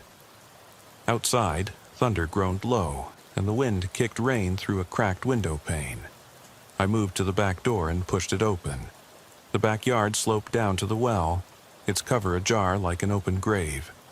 I inched forward, flashlight in one hand and key in the other. The well's circular mouth yawned, roughly 3 feet wide, bricked to the bottom. I positioned the key above the opening. My fingers trembled so badly I nearly dropped it. After a moment that stretched so thin I felt my bones vibrate, I let the key slip from my fingers. It clicked against the stone lip, then clinked as it fell into darkness. I leaned in, eye pressed to the beam, waiting for it to hit something below. There was only silence, punctuated by the drip of water echoing from the depths. I exhaled, hearing my breath roll into the black hole. "Keys down," I whispered to no one. I backed away, the ground slick beneath my feet. As I turned toward the house, the whisper returned, so soft I almost missed it. "Now find me." It wasn't Ethan's voice, nor Mrs. Harper's, nor any dispatcher. It was a voice I recognized all too well, my own, cracked and hollow, begging out into the night. I froze, understanding that this was no longer just a missing child case. It was something that had been creeping along the edges of every restless night I'd ever spent on patrol, every cold call I'd logged and dismissed. It was the echo of every doubt, every mistake I'd buried beneath paperwork and routine. I stood alone in the darkness, the well gaping at my feet, the key lying lost somewhere below, and realized with a sick, hollow certainty that I was the one they were searching for. I started back toward the farmhouse, but the yard seemed to stretch on endlessly, the swing set looming in the periphery of my vision like a monument. The rain had let up, leaving the world slick and still. My boots sank into the mud as I walked, and with each step I could almost feel someone else walking beside me, matching my pace.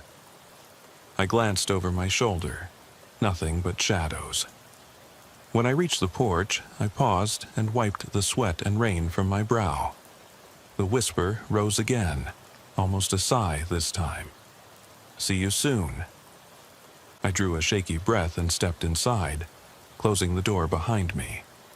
The house fell silent once more, the night pressing in through the walls, through my uniform, through my very bones. I sank against the door frame, heart hammering, mind spinning.